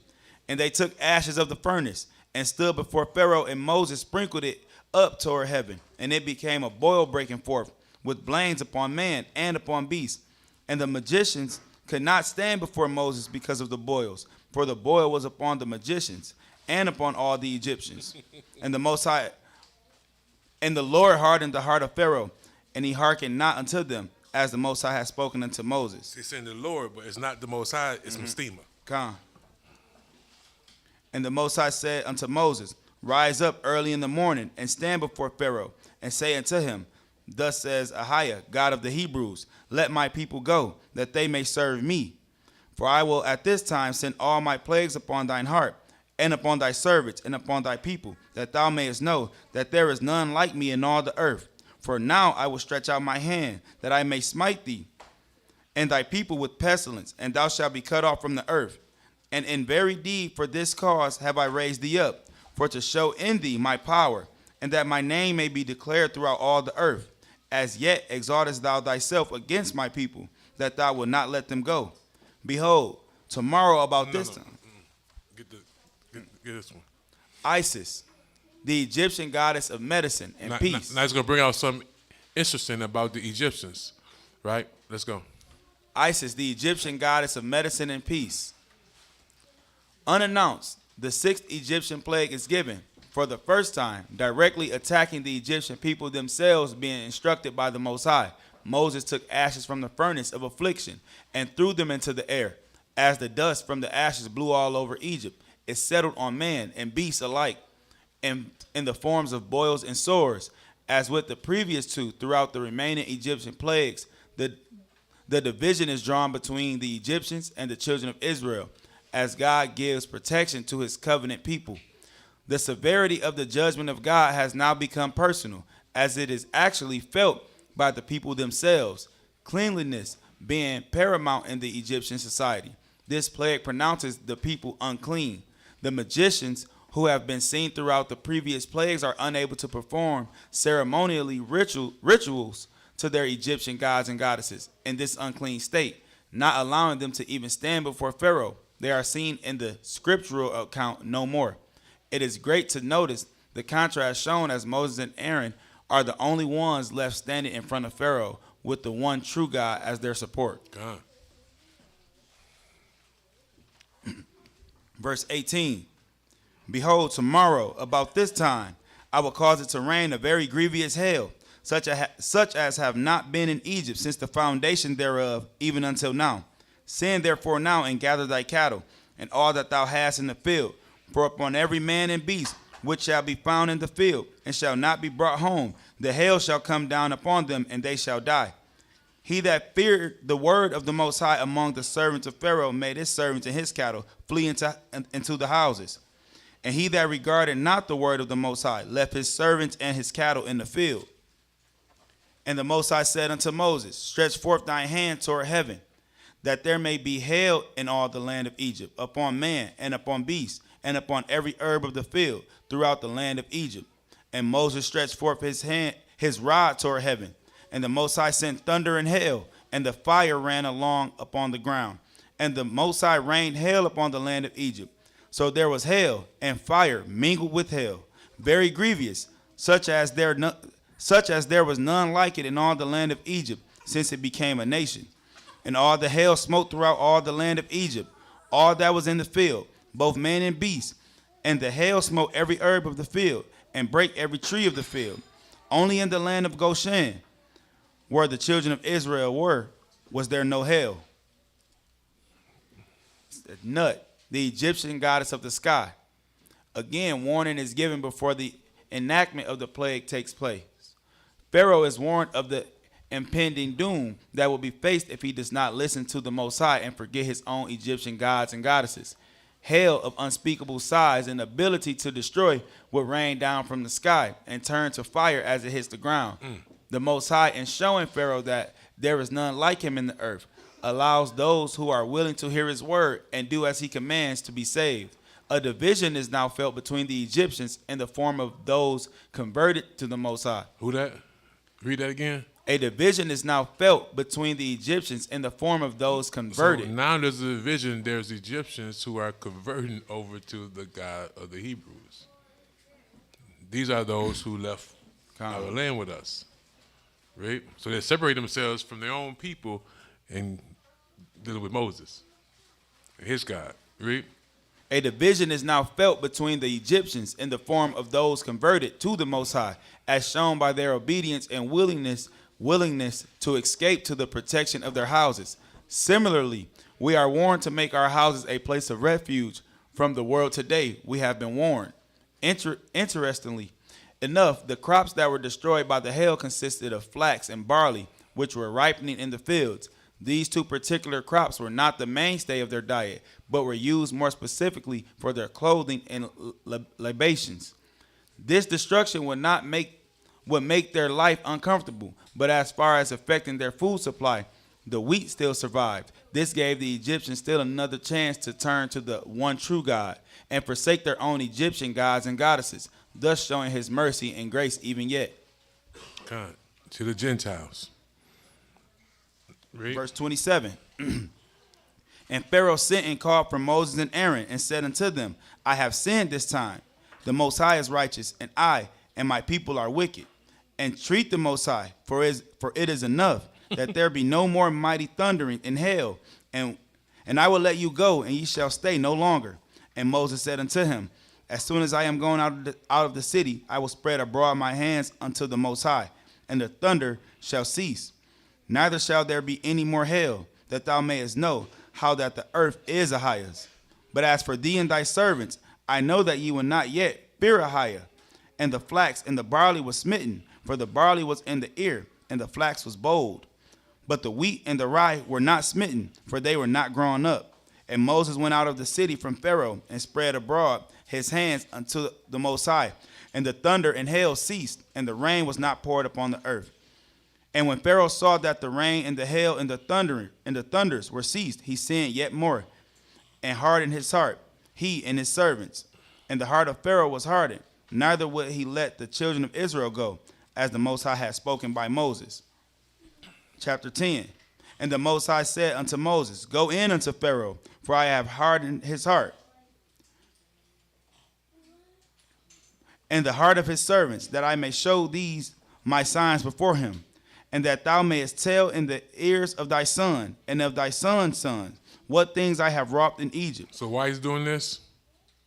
As his testimony. Come. We to tell our children, our grandchildren. If we make it to that point, even our great-great-grandchildren.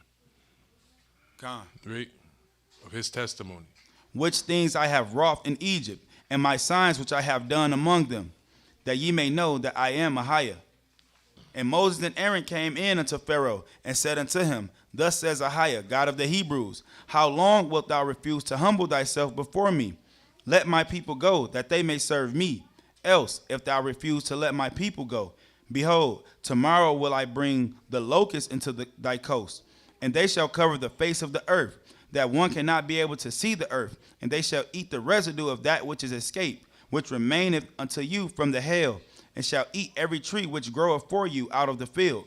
And they shall fill thy houses, and the houses of all thy servants, and the houses of all the Egyptians, which neither thy fathers nor thy fathers' fathers have seen, since the day that they were upon the earth unto this day.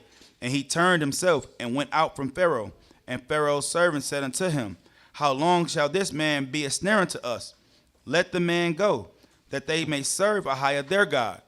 Knowest thou not yet that Egypt is destroyed? And Moses and Aaron was brought again unto Pharaoh, and he said unto them, Go, serve Ahayah your God. But who are they that shall go? And Moses said, We will go with our young, and with our old, and with our sons, and with our daughters, with our flocks, and with our herds will we go. For we must hold a feast unto Ahayah. And he said unto them, Let the Most High be so with you, as I will let you go, and your little ones. Look to it, for evil is before you. Not so. Go now ye that are men, and serve the Most High, and serve Ahayah, for that ye did desire. And they were driven out from Pharaoh's presence. And the Most High said unto Moses, Stretch out thy hand over the land of Egypt for the locusts, that they may come up upon the land of Egypt, and eat every herb of this land, of the land, even all that the hail have left. And Moses stretched forth his rod over the land of Egypt, and the Most High brought an east wind upon the land all that day and all that night. And when it was morning, the east wind brought the locusts. You understand? These are new creations. This is not the regular locust, saying the normal hail, the normal flies, the normal frogs. These are new creations. Right? Verse 14, chapter 10, verse 14. You was created for this destruction. Right? And the locusts went up over all the land of Egypt, and rested in all the coast of Egypt. Very grievous were they. Before them there were no such locusts as they, neither after them shall be such. For they covered the face of the whole earth, so that the land was darkened. And they did eat every herb of the land, and all the fruit of the trees which the hail had left. And there remained not any green thing in the trees, or in the herbs of the field, through all the land of Egypt. For a minute. Can y'all imagine what the Egyptians are going through and what they are saying to each other? What would you be saying if this was something we was going through?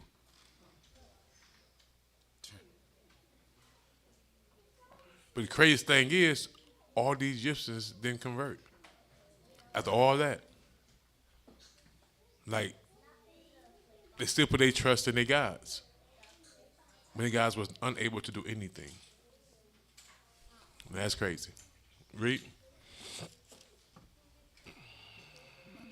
Verse 15. For they covered the face of the whole earth, so that the land was darkened, And they did eat every herb of the land and all the fruit of the trees which the hail had left. And there remained not any green things in the trees or in the herbs of the field through all the land of Egypt. Then Pharaoh called for Moses and Aaron in haste. And he said, I have sinned against Ahayah your God, and against you. Now therefore, forgive, I pray thee, my sin only this once, and entreat Ahayah your God, that he may take away from me this death only. And he went out from Pharaoh and entreated Ahayah. And All right, let's go to the locust one. Did you read locust already? yep, that was it. Okay. Seth, Egyptian god of storms and disorder. The Egyptian plague, the locust sent from the sky. Still Pharaoh would not listen to the message of the Most High. Still he relies on his own Egyptian gods and goddesses. The eighth plague is issued by the Most High, had even greater purpose than all the others. It was to be felt so that Pharaoh would tell even his sons and sons the mighty things of the Most High, thus teaching even future generations of the power of the strong hand of God over all the other Egyptian gods and goddesses. Moses and Aaron approached Pharaoh with the same request, let my people go, so that they may serve me, and pronounce the judgment of locusts if not heeded. This is the second wave of destruction to follow the hail, and whatever crops were left intact after that display were now completely consumed by the swarms of locusts that were unleashed from the sky.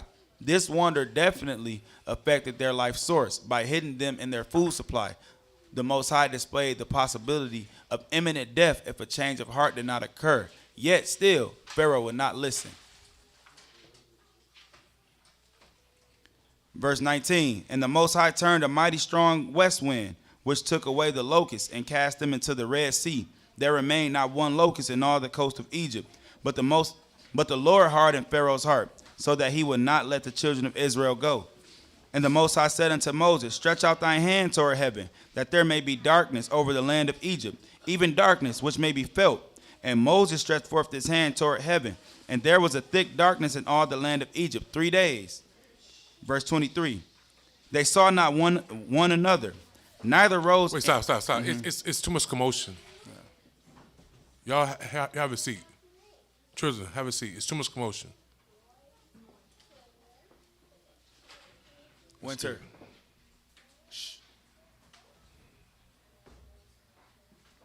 Verse 23. They saw not one another, neither rose any from his place for 3 days. But all the children of Israel had light in their dwellings. And Pharaoh called unto Moses and said, go ye, serve Ahayah. Only let your flocks and your herds be stayed. Let your little ones also go with you. And Moses said, Thou must give us also sacrifices and burnt offerings, that we may sacrifice unto Ahayah our God. Our cattle also shall go with us. There shall not an hoof be left behind, for thereof must we take to serve Ahayah our God.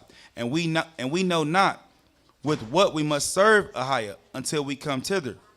But the Lord hardened Pharaoh's heart, and he would not let them go. And Pharaoh said unto him, Get thee from me, take heed to thyself, see my face no more. For in that day thou seest my face, thou shalt die. And Moses said, Thou hast spoken well, I will see thy face again no more. Look at that one. Ra, the Egyptian sun god. Ra. The who? The Egyptian sun god. The Egyptian sun god. Ra. Right. Let's go.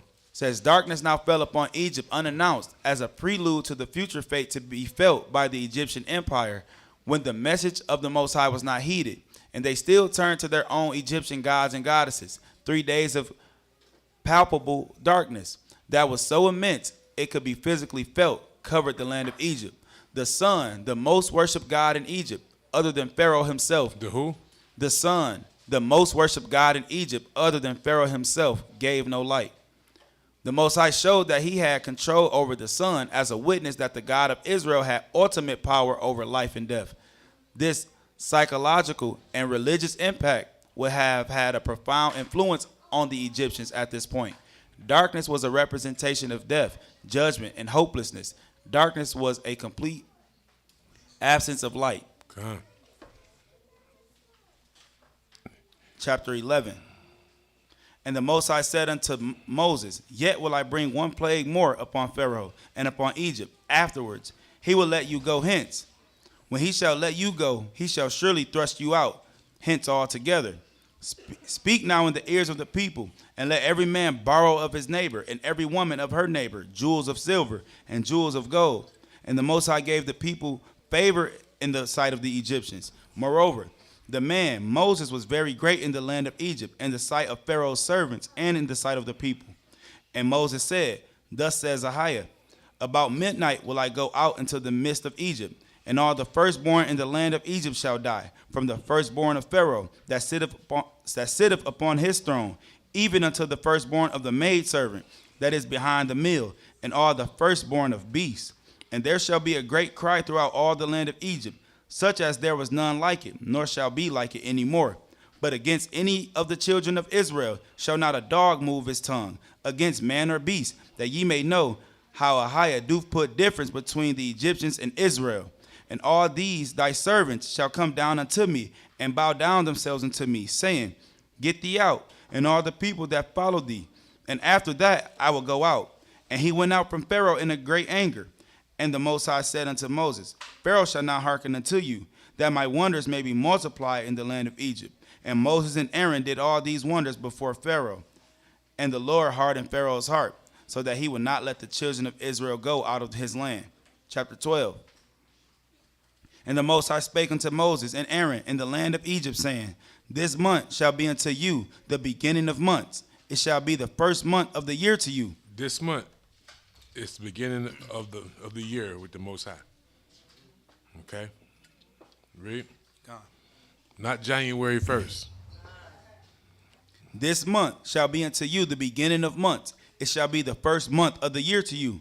Speak ye unto all the congregation of Israel, saying, In the 10th day of this month they shall take to them every man a lamb, according to the house of their fathers, a lamb for an house.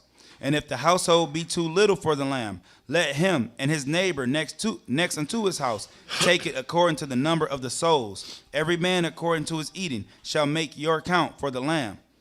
Your lamb shall be without blemish, a male of the first year. Ye shall take it out from the sheep or from the goats, and ye shall keep it until the 14th day of the same month. And the whole assembly of the congregation of Israel shall kill it in the evening. And they shall take of the blood and strike it upon the two side posts and on the upper doorposts of the houses, wherein they shall eat it. Verse 8, And they shall eat the flesh in that night, roast with fire, and unleavened bread, and with bitter herbs they shall eat it. Read that again. Exodus chapter 12, verse 8. And they shall eat the flesh in that night, roast with fire, and unleavened bread, and with bitter herbs they shall eat it. And not of it raw, nor sodden at all with water, but roast with fire, his head with his legs, and with the purtenance thereof. And ye shall let nothing of it remain until the morning, and that which remaineth until the morning, ye shall burn with fire. And thus shall ye eat it, with your loins girded, your shoes on your feet, and your staff in your hand, and ye shall eat it in haste. It is Ahayah's Passover. For I will pass through the land of Egypt this night, and will smite all the firstborn in the land of Egypt, both man and beast, and against all the gods of Egypt I will execute judgment. I am Ahayah. And the blood shall be to you for a token upon the houses where ye are.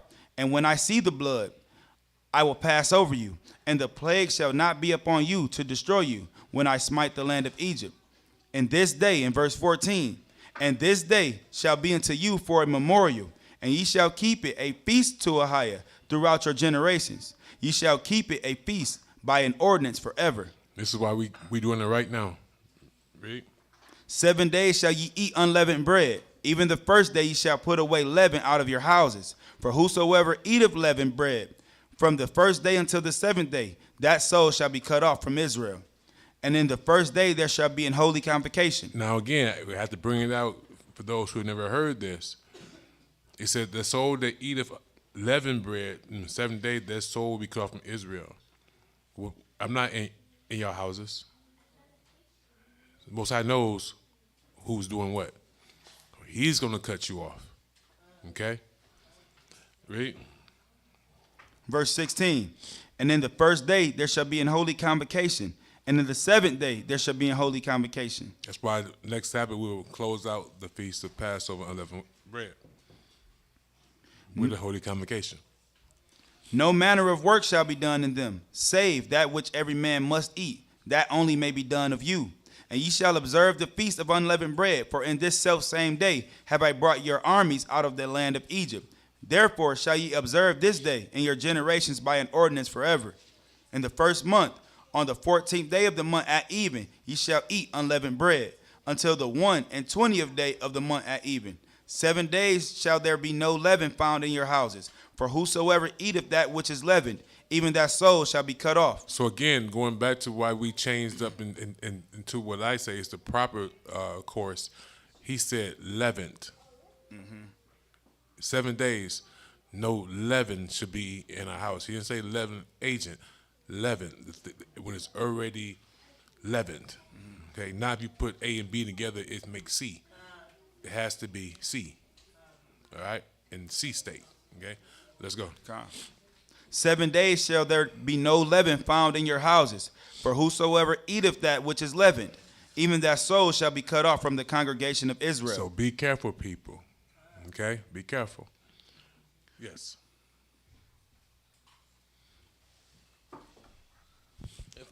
If I may add, I just want to also say, because I think at least one person or even a lot of us may even make the mistake on the way home. Yeah, I'm glad you bring that Yep, up. be very, very, very cautious to stay in the mindset of unleavened as we depart from here, because it's real easy to get sidetracked with getting on the road. You going to the gas station and you get a muffin, so just be extremely mindful to keep this at the forefront of our minds. Now, concerning sin, unwilling sin. Y'all remember my testimony? We was in Georgia. I caught a flight. Just did a lesson. Caught a flight. Forgot it. I forgot it was the Passover. I'm on a flight running, get my thing, plane, whatever. Stopped by. They had a burger. They had a burger and a beer. Remember that? I told y'all that? Oh, yeah. I didn't remember it was Passover until I got home. I said, oh, man, I felt so bad. I repented. And that's the difference then. Like I said, you have to be very careful because Satan will get you cracker pie and you'll forget. I totally forgot the whole time at the airport. I was at home for hours. I'm sitting around like, man, I had a hamburger. It's the Feast of Unleavened Bread. I couldn't believe it. I'm like, I tore it up too. I ain't lying. For real. So be careful, but that's what I said. If you sin, let it be annoying, unwilling, because don't say, man, it's been 6 days, 5 days. I had to give me some bread. That's rebellion. Right. Okay, so give my own testimony to say it can happen to anybody. So I'm just, from my own personal experience, I'm telling y'all to be careful.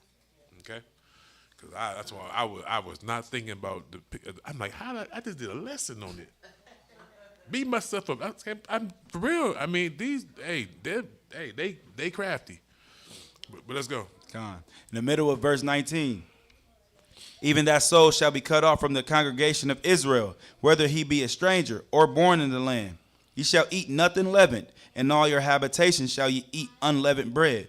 Then Moses called for all the elders of Israel, and said unto them, Draw out, and take you out a lamb according to your families, and kill the Passover. And ye shall take a bunch of hyssop, and dip it in the blood that is in the basin, and strike the lintel and the 2 side posts with the blood that is in the basin. And none of you shall go out at the door of his house until the morning. For the Most High will pass through to smite the Egyptians. And when he seeth the blood upon the lintel and on the side post, the Most High will pass over the door, and will not suffer the destroyer to come in until your houses to smite you. And ye shall observe this thing for an ordinance to thee and to thy sons forever. I'm also going to read y'all who is the destroyer. Okay, let's go.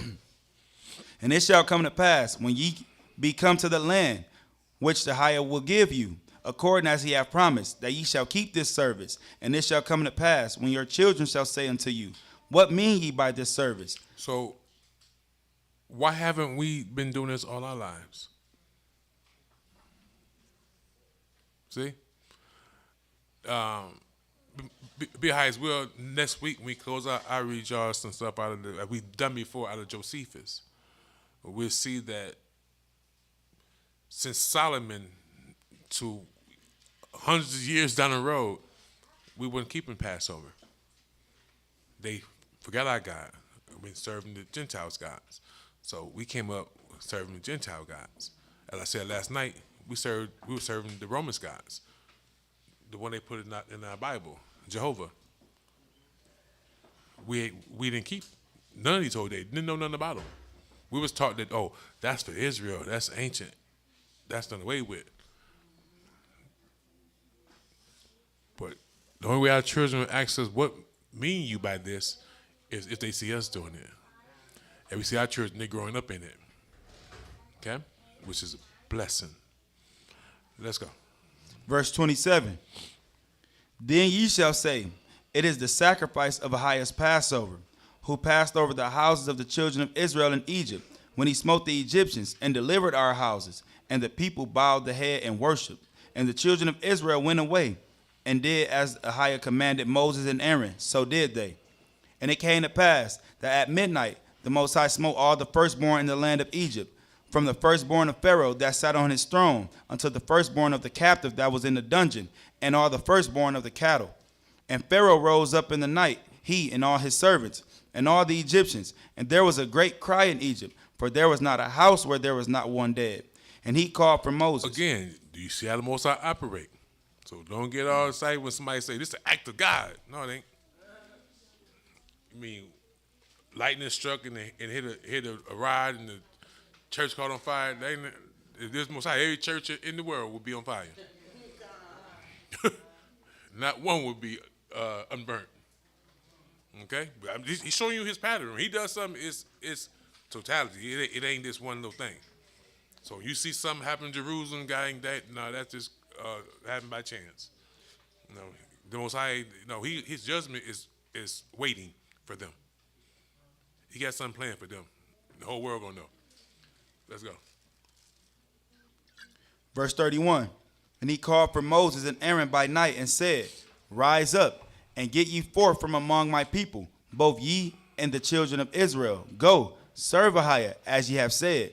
Also take your flocks and your herds, as ye have said, and be gone, and bless me also. So the Egyptians is putting pressure on Pharaoh. Like, that's enough. They gonna kill you if you don't let this man go with his people. Let's go.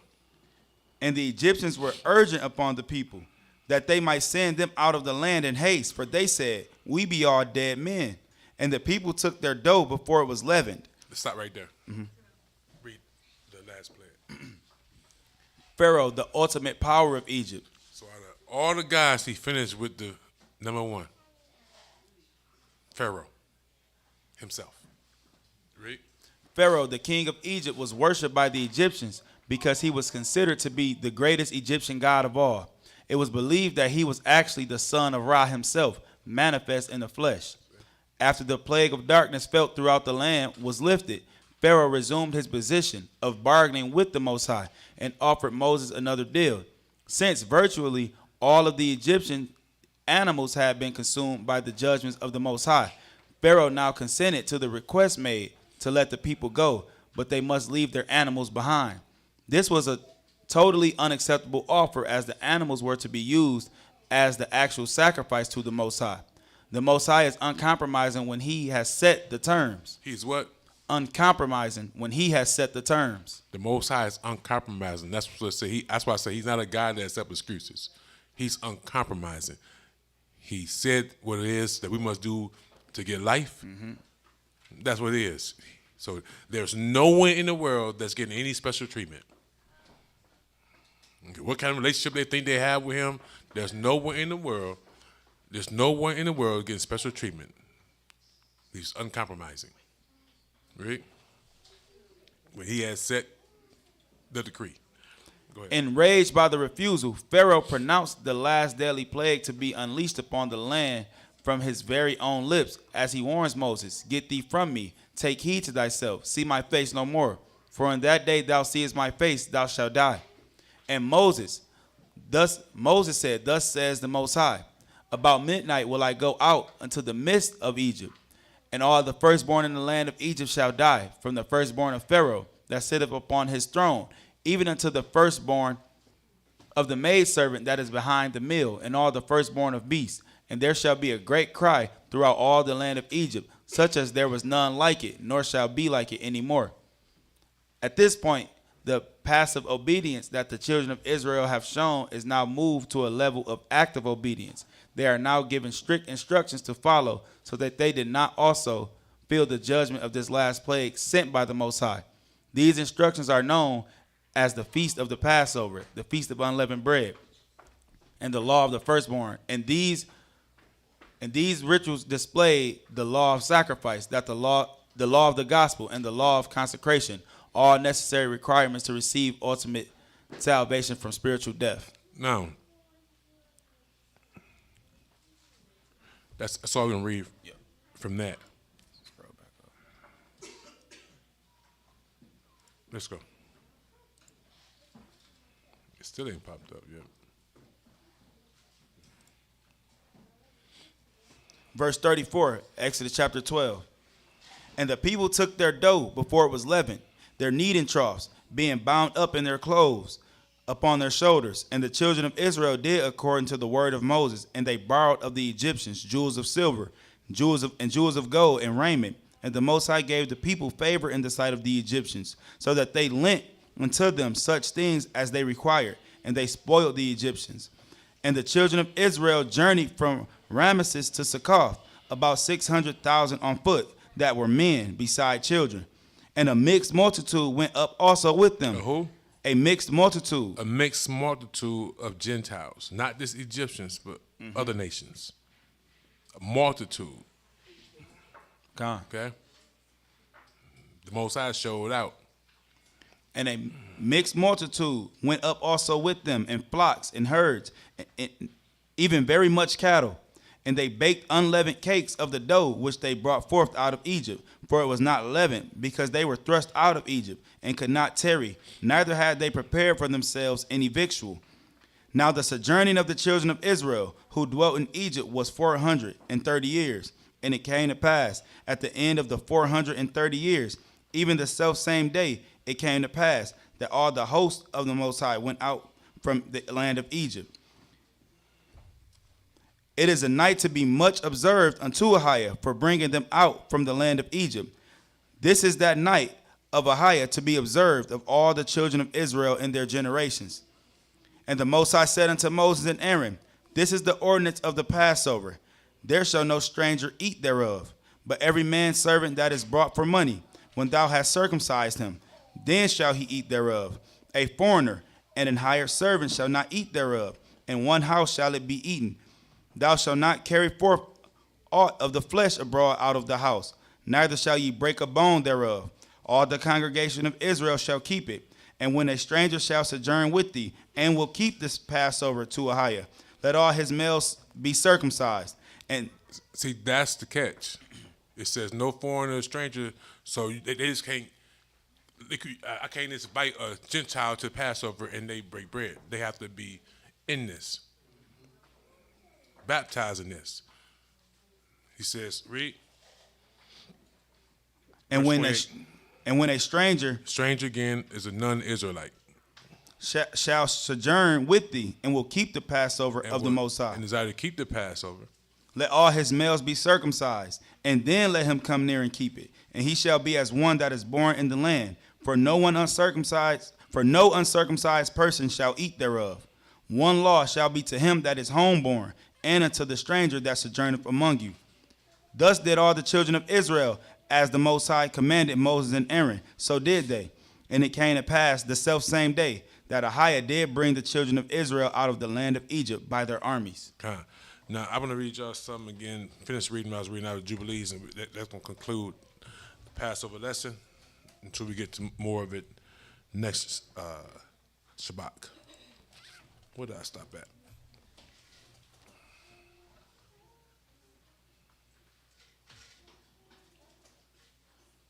Okay. I'm going to start right here in verse 48, verse 11. It says, And Ahayah smote them with malignant ulcers, and they were not able to stand, for we destroyed them so that they could not perform a single sign. And notwithstanding all these signs and wonders, the prince Mastema was not put to shame, because he took courage and cried to the Egyptians to pursue after thee. This is going further into the reading. With all the power of the Egyptians, with his chariots and with their horses, and with all the hosts of the people of Egypt. And I stood between the Egyptians and Israel, and we delivered Israel out of his hand and out of the hand of his people. And Ahayah brought them through the midst of the sea as it were dry ground. And all the people whom he brought to pursue after Israel, Ahayah our God cast them into the midst of the sea, in the depths of the abyss beneath the children of Israel. Now check this out. The Most High said, vengeance is his, he'll recompense. Check this out. And all the peoples whom he brought to pursue after Israel, Ahayah our God cast them into the midst of the sea, into the depths of the abyss beneath the children of Israel, even as the people of Egypt had cast their children into the river. He took vengeance on 1,000,000 of them, and 1,000 strong and energetic men were destroyed on account of one suckling of the children of thy people, which they had thrown into the river. Remember the male childs? 1,000,001 on account of one of our children. And on the 14th day, and on the 15th, and on the 16th, and on the 17th, and on the 18th, the prince Mastema was bound. So this is going, I'm showing y'all why his heart was hardened and softened. It was bound and in prison behind the children of Israel, that he might not accuse them. And on the 19th, we let him loose, that they might help the Egyptians in pursuit after the children of Israel. And he hardened their hearts and made them stubborn. And the device was devised by the Most High our God, that he might smite the Egyptians and cast them into the sea. And on the 14th, we bound him, that he might not accuse the children of Israel on the day when they asked the Egyptians for vessels and garments, vessels of silver and vessels of gold and vessels of bronze, in order to despoil the Egyptians in return for the bondage in which they had forced them to serve. And we did not lead forth the children of Israel from Egypt empty-handed.